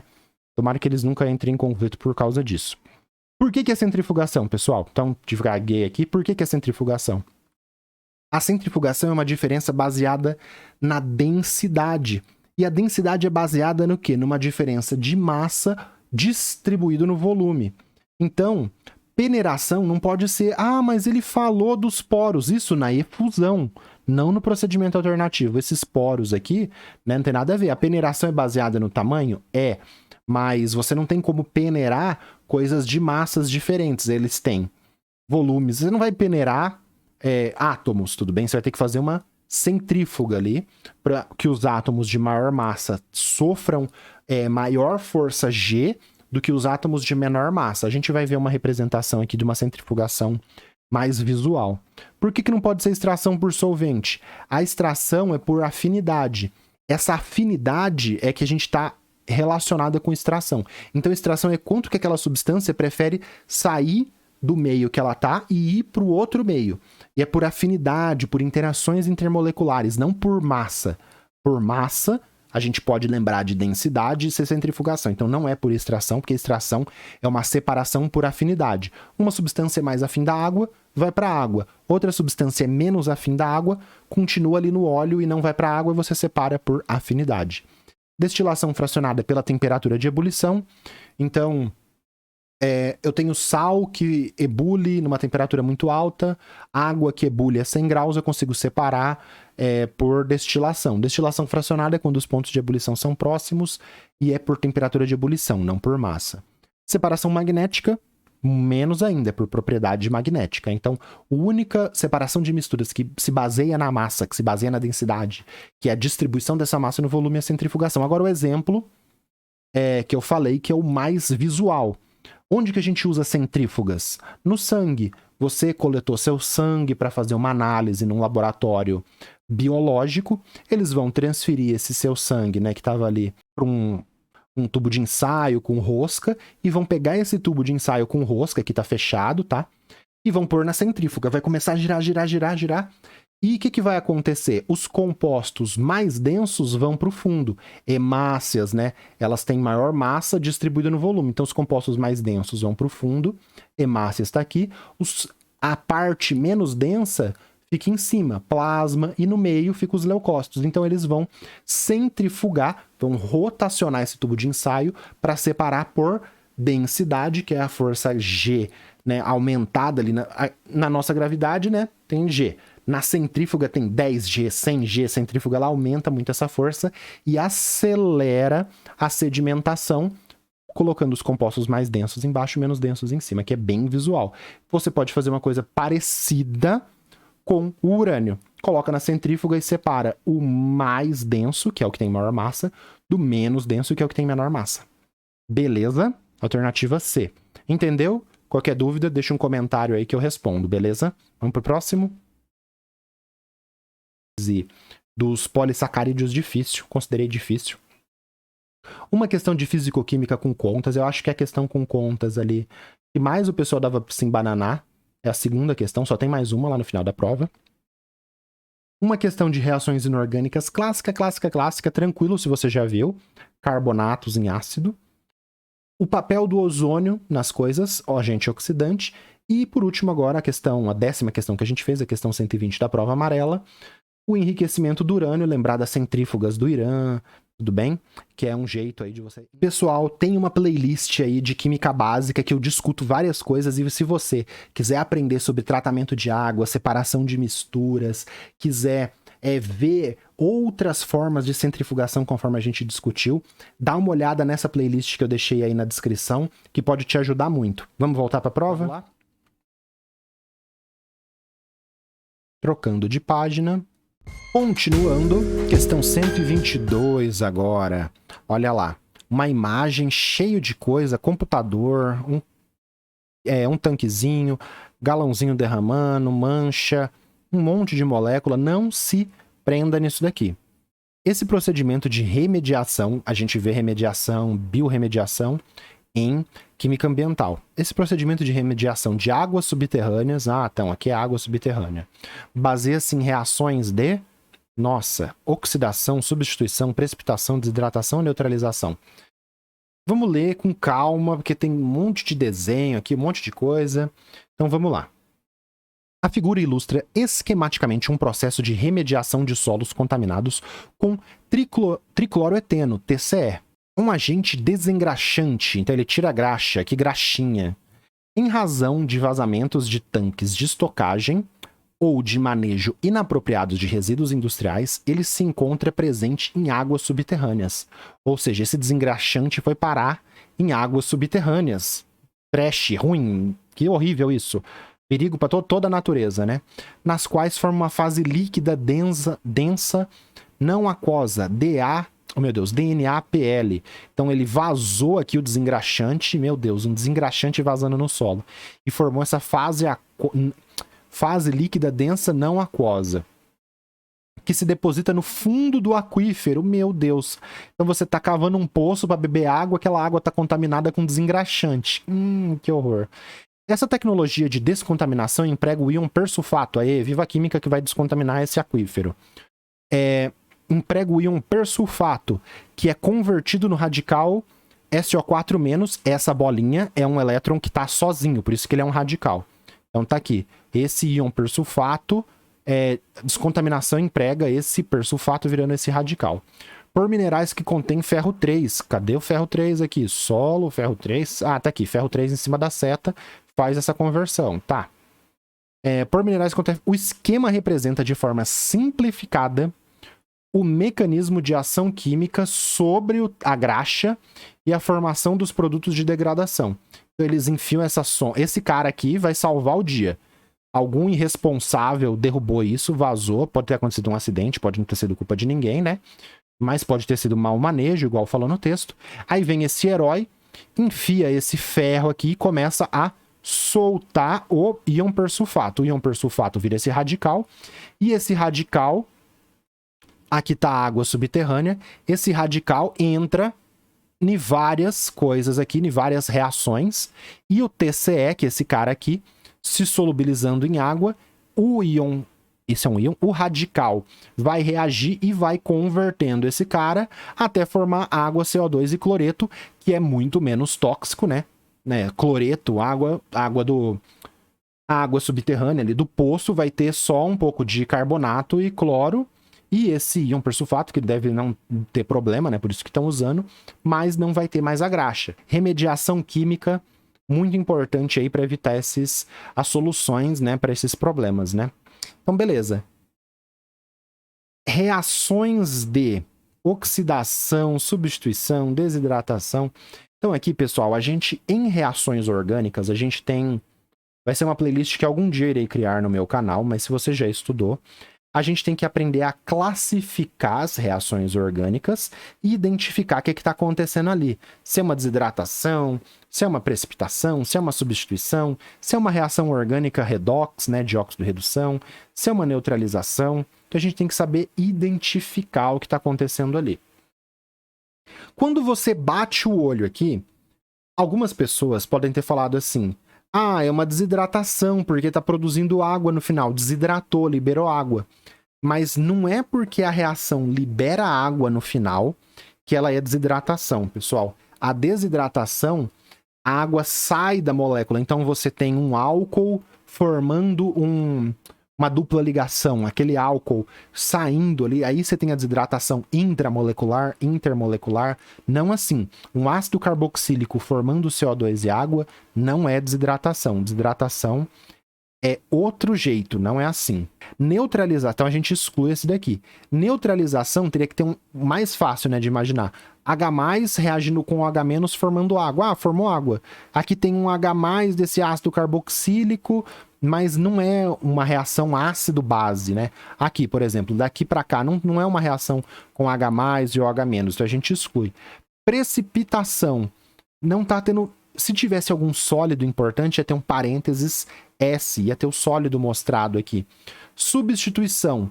Substituição seria, por exemplo, eu ter um grupo ligado, pendurado. Então tem uma cadeia carbônica, tem o cloro aqui. Esse cloro sair e entrar um dupla O e um OH não tá... Ah, mas substituiu, mas a substituição não é isso. A substituição eu tenho a molécula, tenho o grupo pendurado, ele sai, continua quase tudo igual e entra outro. Aqui a gente tem tudo isso daqui mudando de função química. E a óxido-redução é a alternativa correta. Então, alternativa A. Por quê?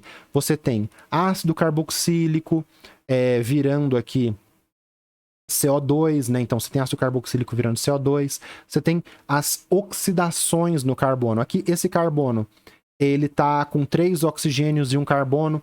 Então vou explicar para você como que você teria que ver que aqui, ó, vou fazer só desse pedaço, tá? Que eu acho que fica mais fácil de você ver. Você teria que ver que aqui você tá tendo uma óxido-redução orgânica. Então vamos lá. Vou te mostrar como que aqui tem óxido-redução. Eu peguei essa molécula e desenhei com o carbono em destaque. Vamos achar o NOx desse carbono nesse composto orgânico. Esse carbono está fazendo 2 ligações com o oxigênio, uma ligação com esse OH e uma ligação com o C. Ligação entre átomos iguais, eles têm a mesma eletronegatividade. Então, essa ligação ela não vai ser atraída por nenhum dos 2 carbonos, então a gente não conta ela. O oxigênio ele é mais eletronegativo, então ele vai puxar os elétrons dessa ligação para si. Esse carbono faz 2 ligações com o oxigênio, faz uma ligação com esse O, que está fazendo mais uma com H, ele teria um NOx de mais 3, que seria uma carga teórica aqui, ele não tem... Esse carbono não é um cátion com carga mais 3, ele é um carbono fazendo ligações covalentes com uma carga teórica, se ele fosse perder esses elétrons, de mais 3. Por que mais 3? Porque ele está ligado com 3 oxigênios e essa daqui não conta, porque a diferença de eletronegatividade de um carbono para o outro é 0. Beleza.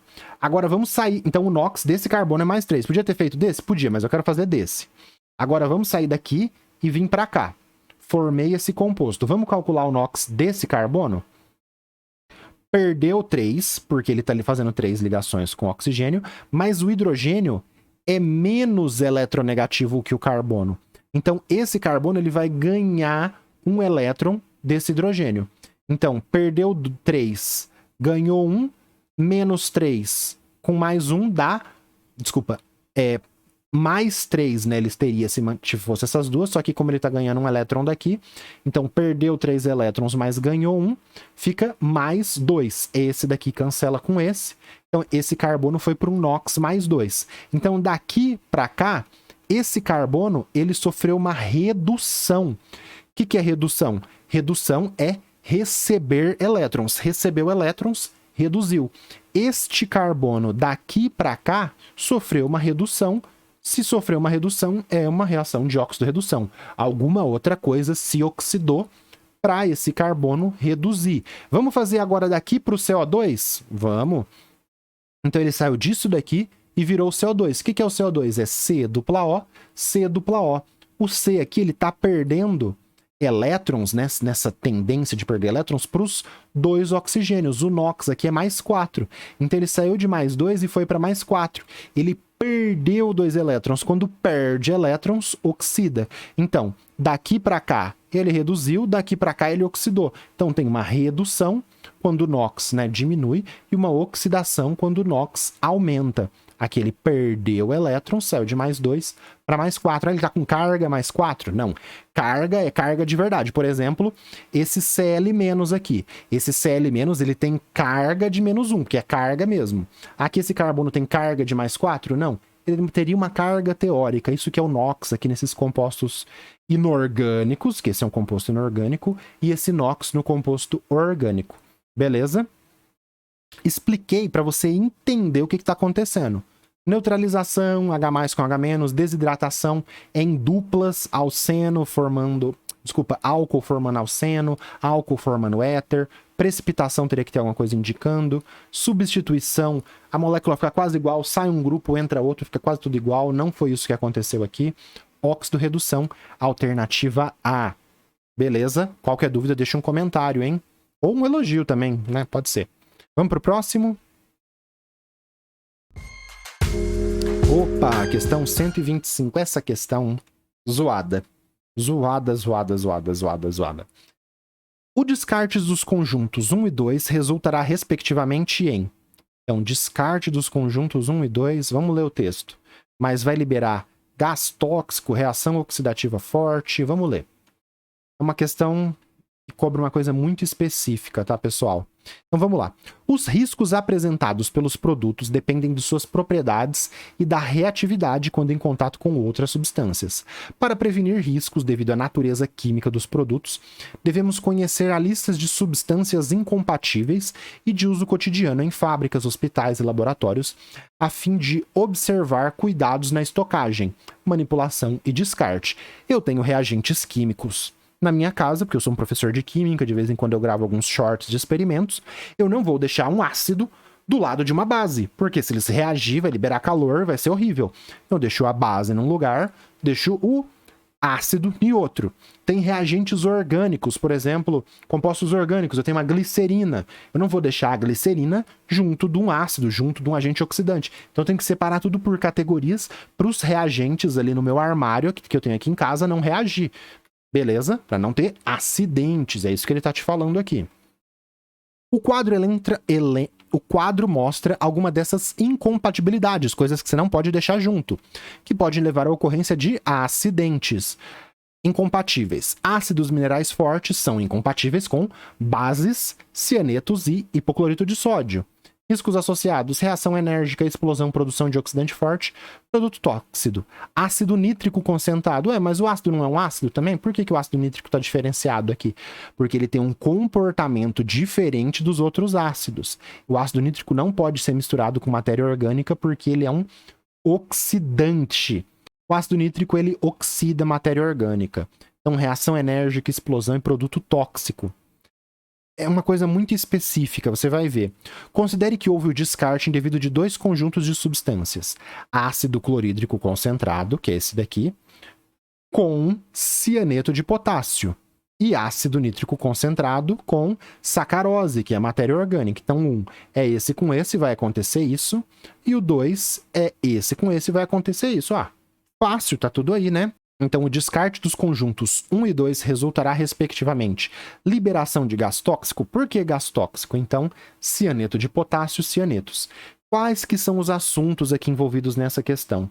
Reações inorgânicas de dupla troca, reações de oxidação, ali o uso do ácido nítrico, porque o ácido nítrico ele não só é um ácido, como ele é um poderoso agente oxidante. Então, a gente vê que cobre no ácido clorídrico não acontece nada. Cobre no ácido nítrico, o cobre vai reagir, vai virar cobre 2, e o ácido nítrico vai produzir compostos tóxicos. Então a gente vê isso em reações de óxido-redução, o uso do ácido nítrico. Liberação de gás tóxico. Então vamos pensar aqui, ácido clorídrico com cianeto de potássio. Até aqui tá tranquilo. Cianeto de potássio com ácido clorídrico, dupla troca. H vem para cá, potássio vai para lá. Vai formar KCl e HCN. Vai liberar gás tóxico? Sim, né? Porque o cianeto, o HCN, é o ácido cianídrico. Quando ele sair dali da água, né, que é o meio aquoso, e for pro gás, ele vai formar o gás tóxico, cianeto de hidrogênio. Então aqui é um ácido cianídrico e aqui é um hidreto, que é o cianeto de hidrogênio. Esse gás, pessoal, é mortal. Então você teria que saber essa parte de reações inorgânicas. Essa parte, eu não considerei essa parte muito difícil. O problema é o conjunto 2. Então, sim, 1 vai liberar gás tóxico. Essa é uma reação oxidativa forte? Não, é uma reação de dupla troca. Os NOxes aqui, né, não tem mudança do estado de oxidação, não é uma reação oxidativa. Formação de sais tóxicos. O KCl não é um sal tóxico, tudo bem? Então tá errado. Liberação de gás tóxico, sim, produz o ácido cianídrico dissolvido em água.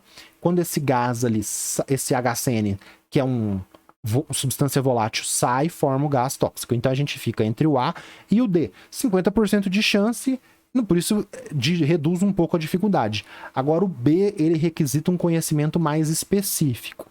Ácido nítrico concentrado, esse daqui, ácido HNO3 concentrado, com sacarose, matéria orgânica, né? Então tá aqui, C12, H22, O11. Você teria, por isso, é aqui que fica difícil a questão.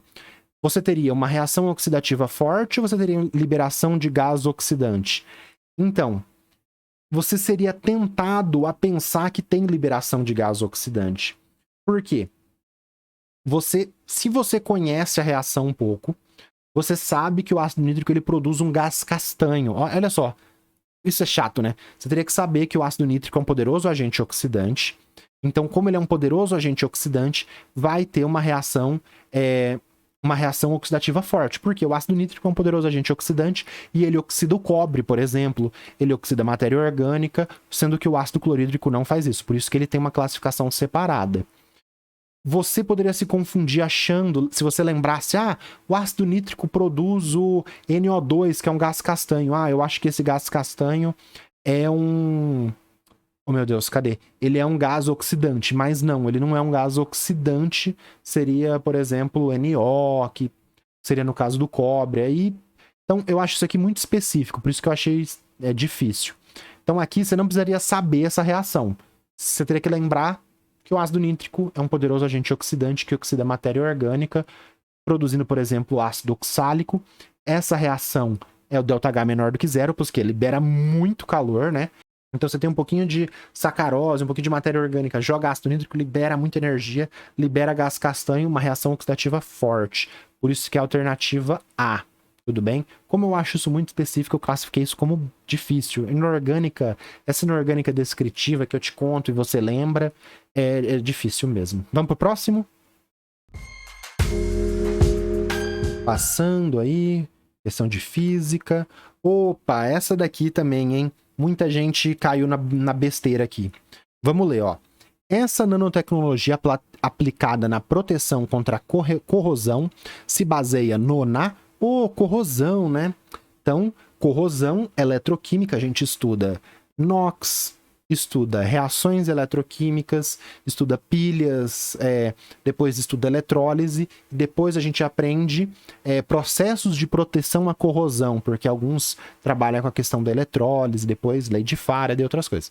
Mas a corrosão tem uma parte ali na eletroquímica só para a gente estudar como que ocorre e como prevenir a corrosão. Então tem vários métodos de prevenir corrosão e ele vai colocar esses métodos aqui. Se você não conhece todos os métodos, vamos resolver o exercício, mas se você não conhece todos os métodos, o que o pessoal fez aqui? Marcou o método que conhecia.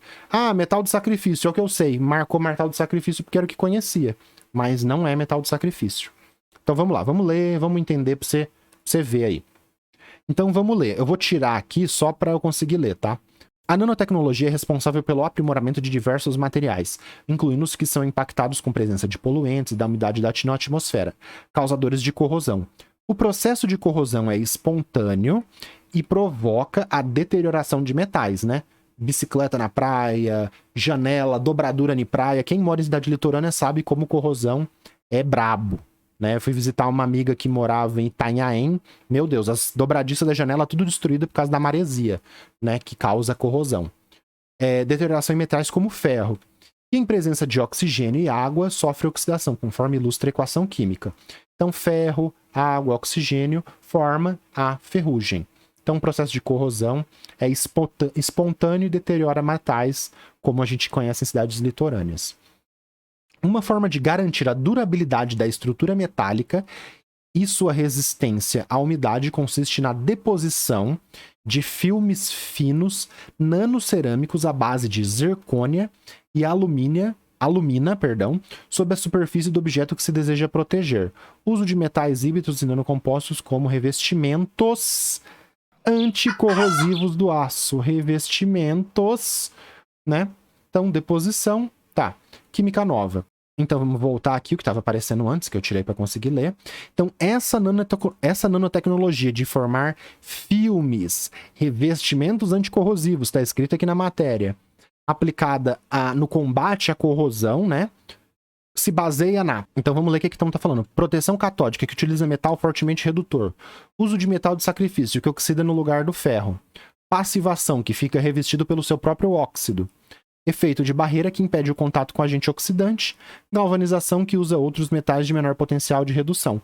Falou de filme, falou de revestimento, faz mais sentido seu efeito de barreira, que impede o contato do ferro com a água e com o oxigênio. Então, a minha amiga que tem a dobradiça de metal, se ela pinta, né, usa um spray nas dobradiças de ferro da sua casa, ela faz um efeito de barreira, de cobertura com tinta, de cobertura com zircônia, com alumínio, que seria essas nanoestruturas aqui, nanocerâmicas. Então esse é o efeito de barreira.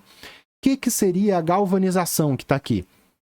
Então, por exemplo, eu tenho um prego de ferro, vamos ver todos os métodos aqui de proteção à corrosão que a gente estuda. O que é a galvanização?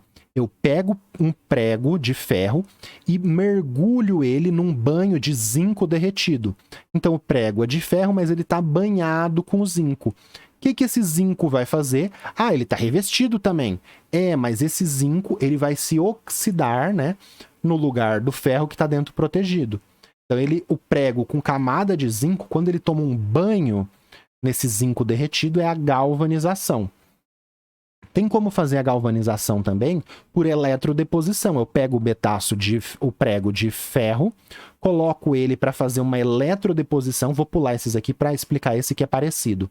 E aí eu faço uma eletrólise em cima desse prego de ferro e vai depositar o zinco ou, por exemplo, um cromo. Então aqui eu vou colocar um metal que não se oxida. Então aqui na galvanização eu coloquei zinco que oxida, mas na eletrodeposição ou na galvanoplastia eu posso depositar zinco também para fazer igual isso daqui na galvanização, mas eu posso depositar cromo e aí eu tenho uma roda cromada protegida. Então eu faço uma eletrólise numa solução de cromo, protejo a minha roda de ferro com uma camada eletrodepositada de cromo.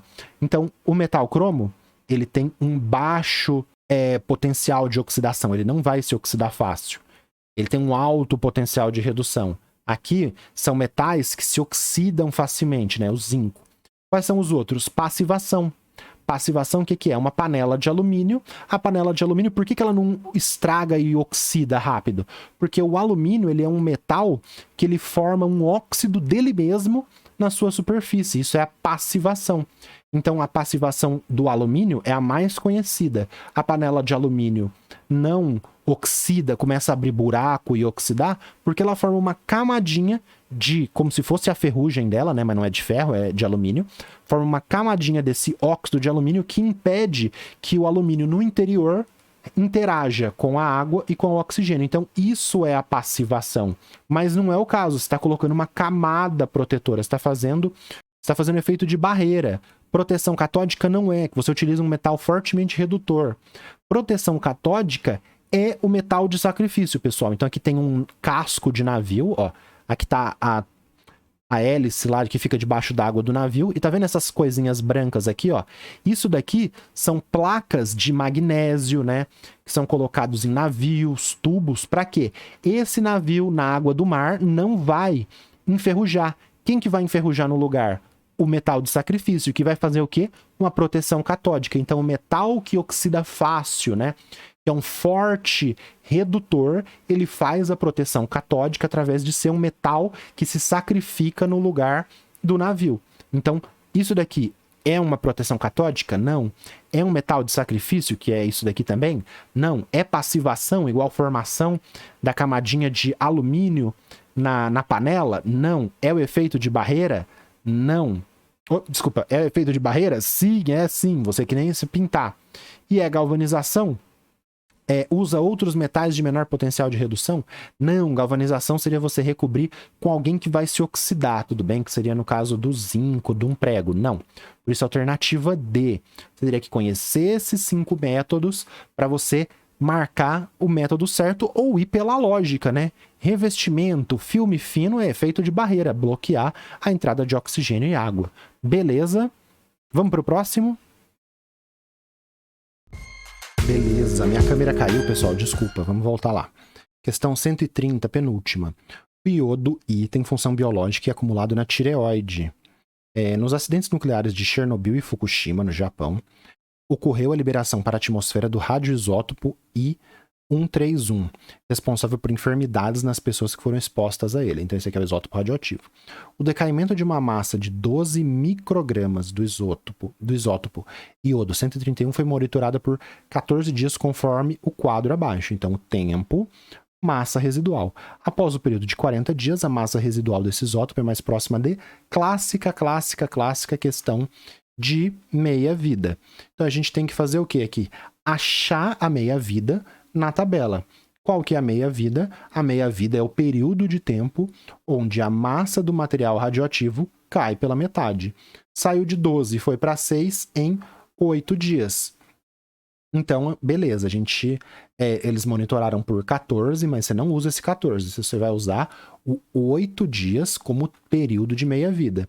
A gente achou aqui o T meia-vida igual a 8 dias.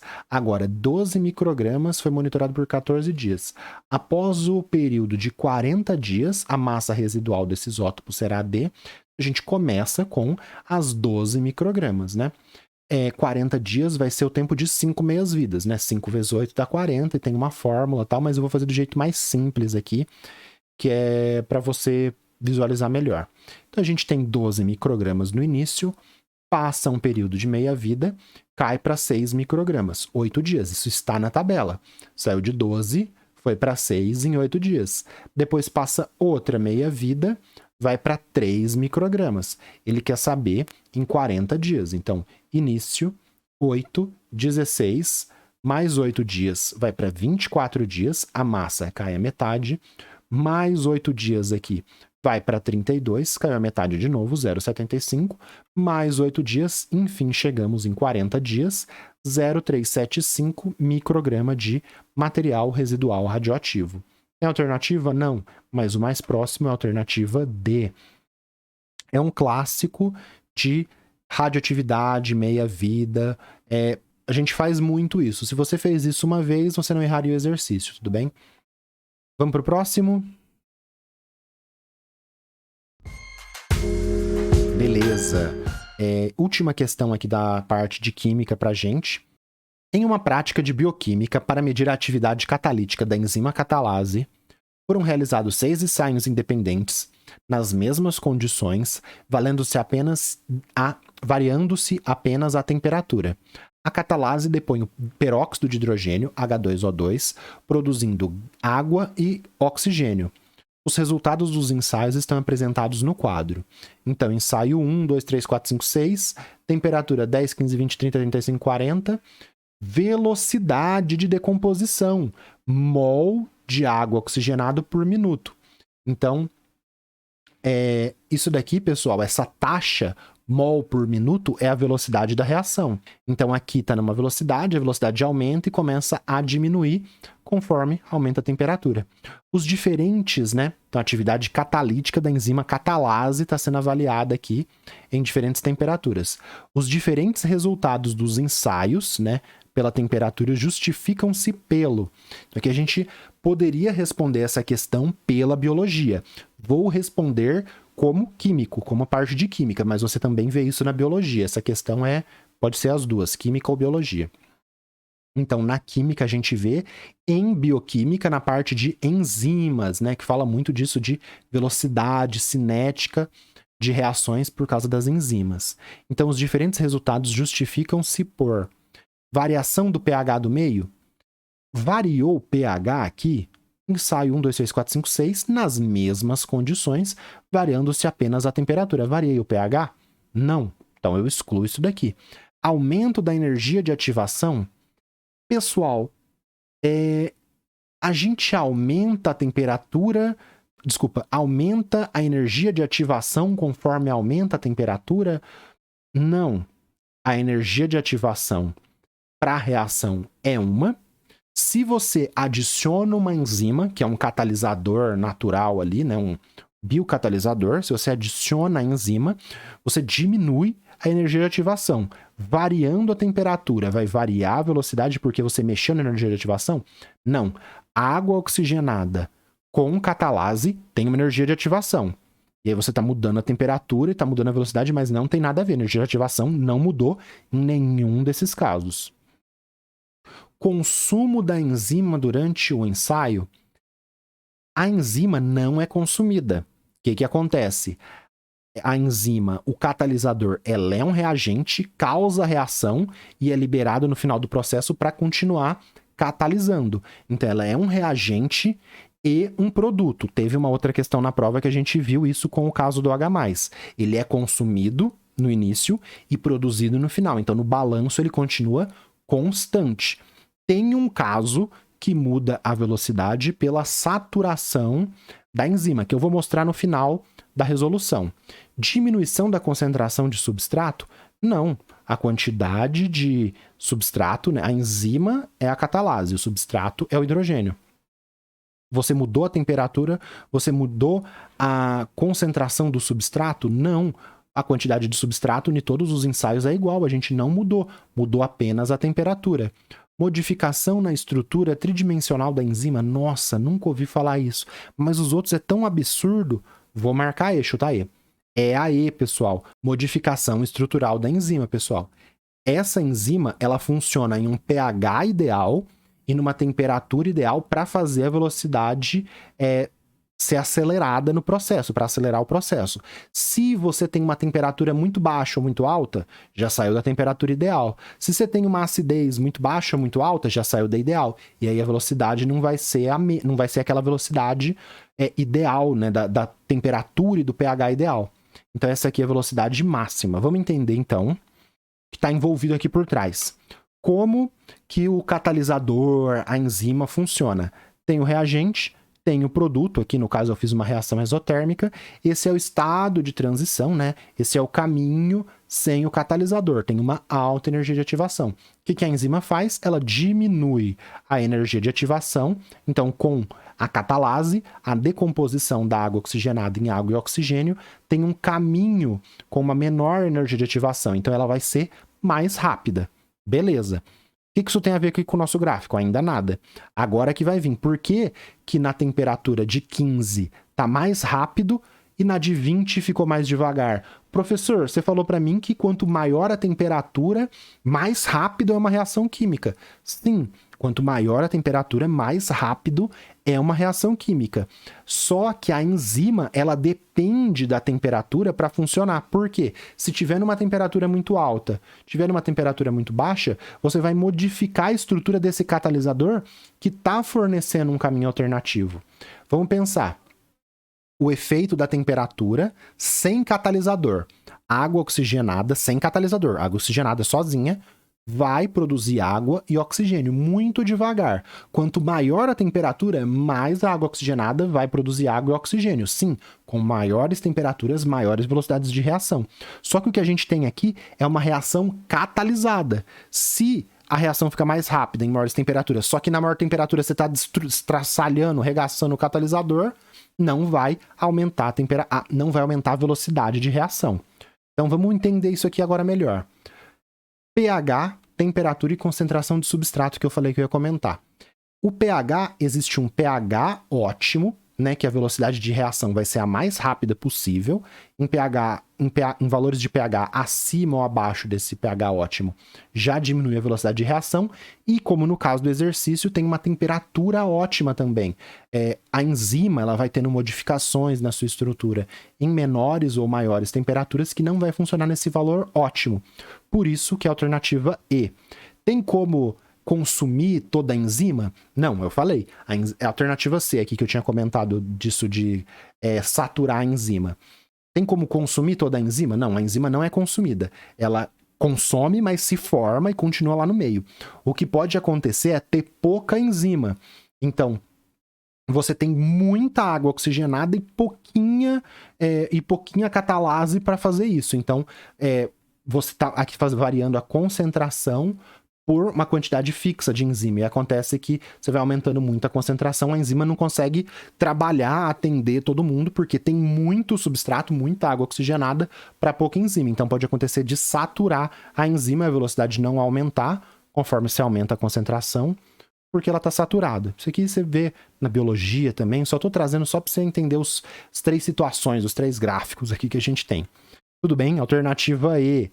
Mudou a temperatura, mudou o pH, saiu do pH ótimo, saiu da temperatura ótimo, muda a estrutura da enzima e ela não vai funcionar na mesma velocidade. Vai formar em velocidades menores do que nessa temperatura aqui, provavelmente ideal, da catalase.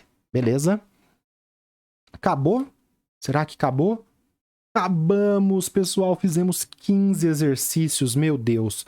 Vamos avaliar esses últimos 5, hein?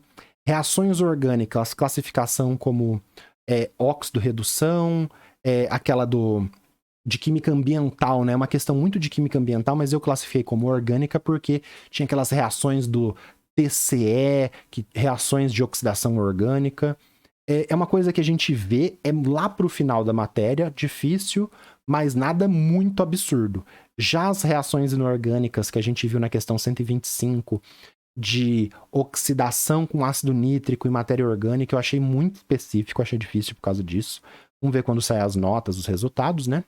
2 questões de fisicoquímica, conhecer todos os métodos de corrosão, passivação, proteção por barreira, metal de sacrifício, proteção catódica, eletrodeposição, para não ir lá e marcar metal de sacrifício, que muita gente deve ter marcado, que eu conversei, porque não conhecia o efeito de barreira, né? Que a gente pode pintar as coisas. Então, não era uma questão difícil, não classifiquei como difícil, mas muita gente errou essa questão de corrosão por não conhecer todos os métodos. Questão de radioatividade meia-vida é uma questão de conta, mas muito tranquilo, continha simples.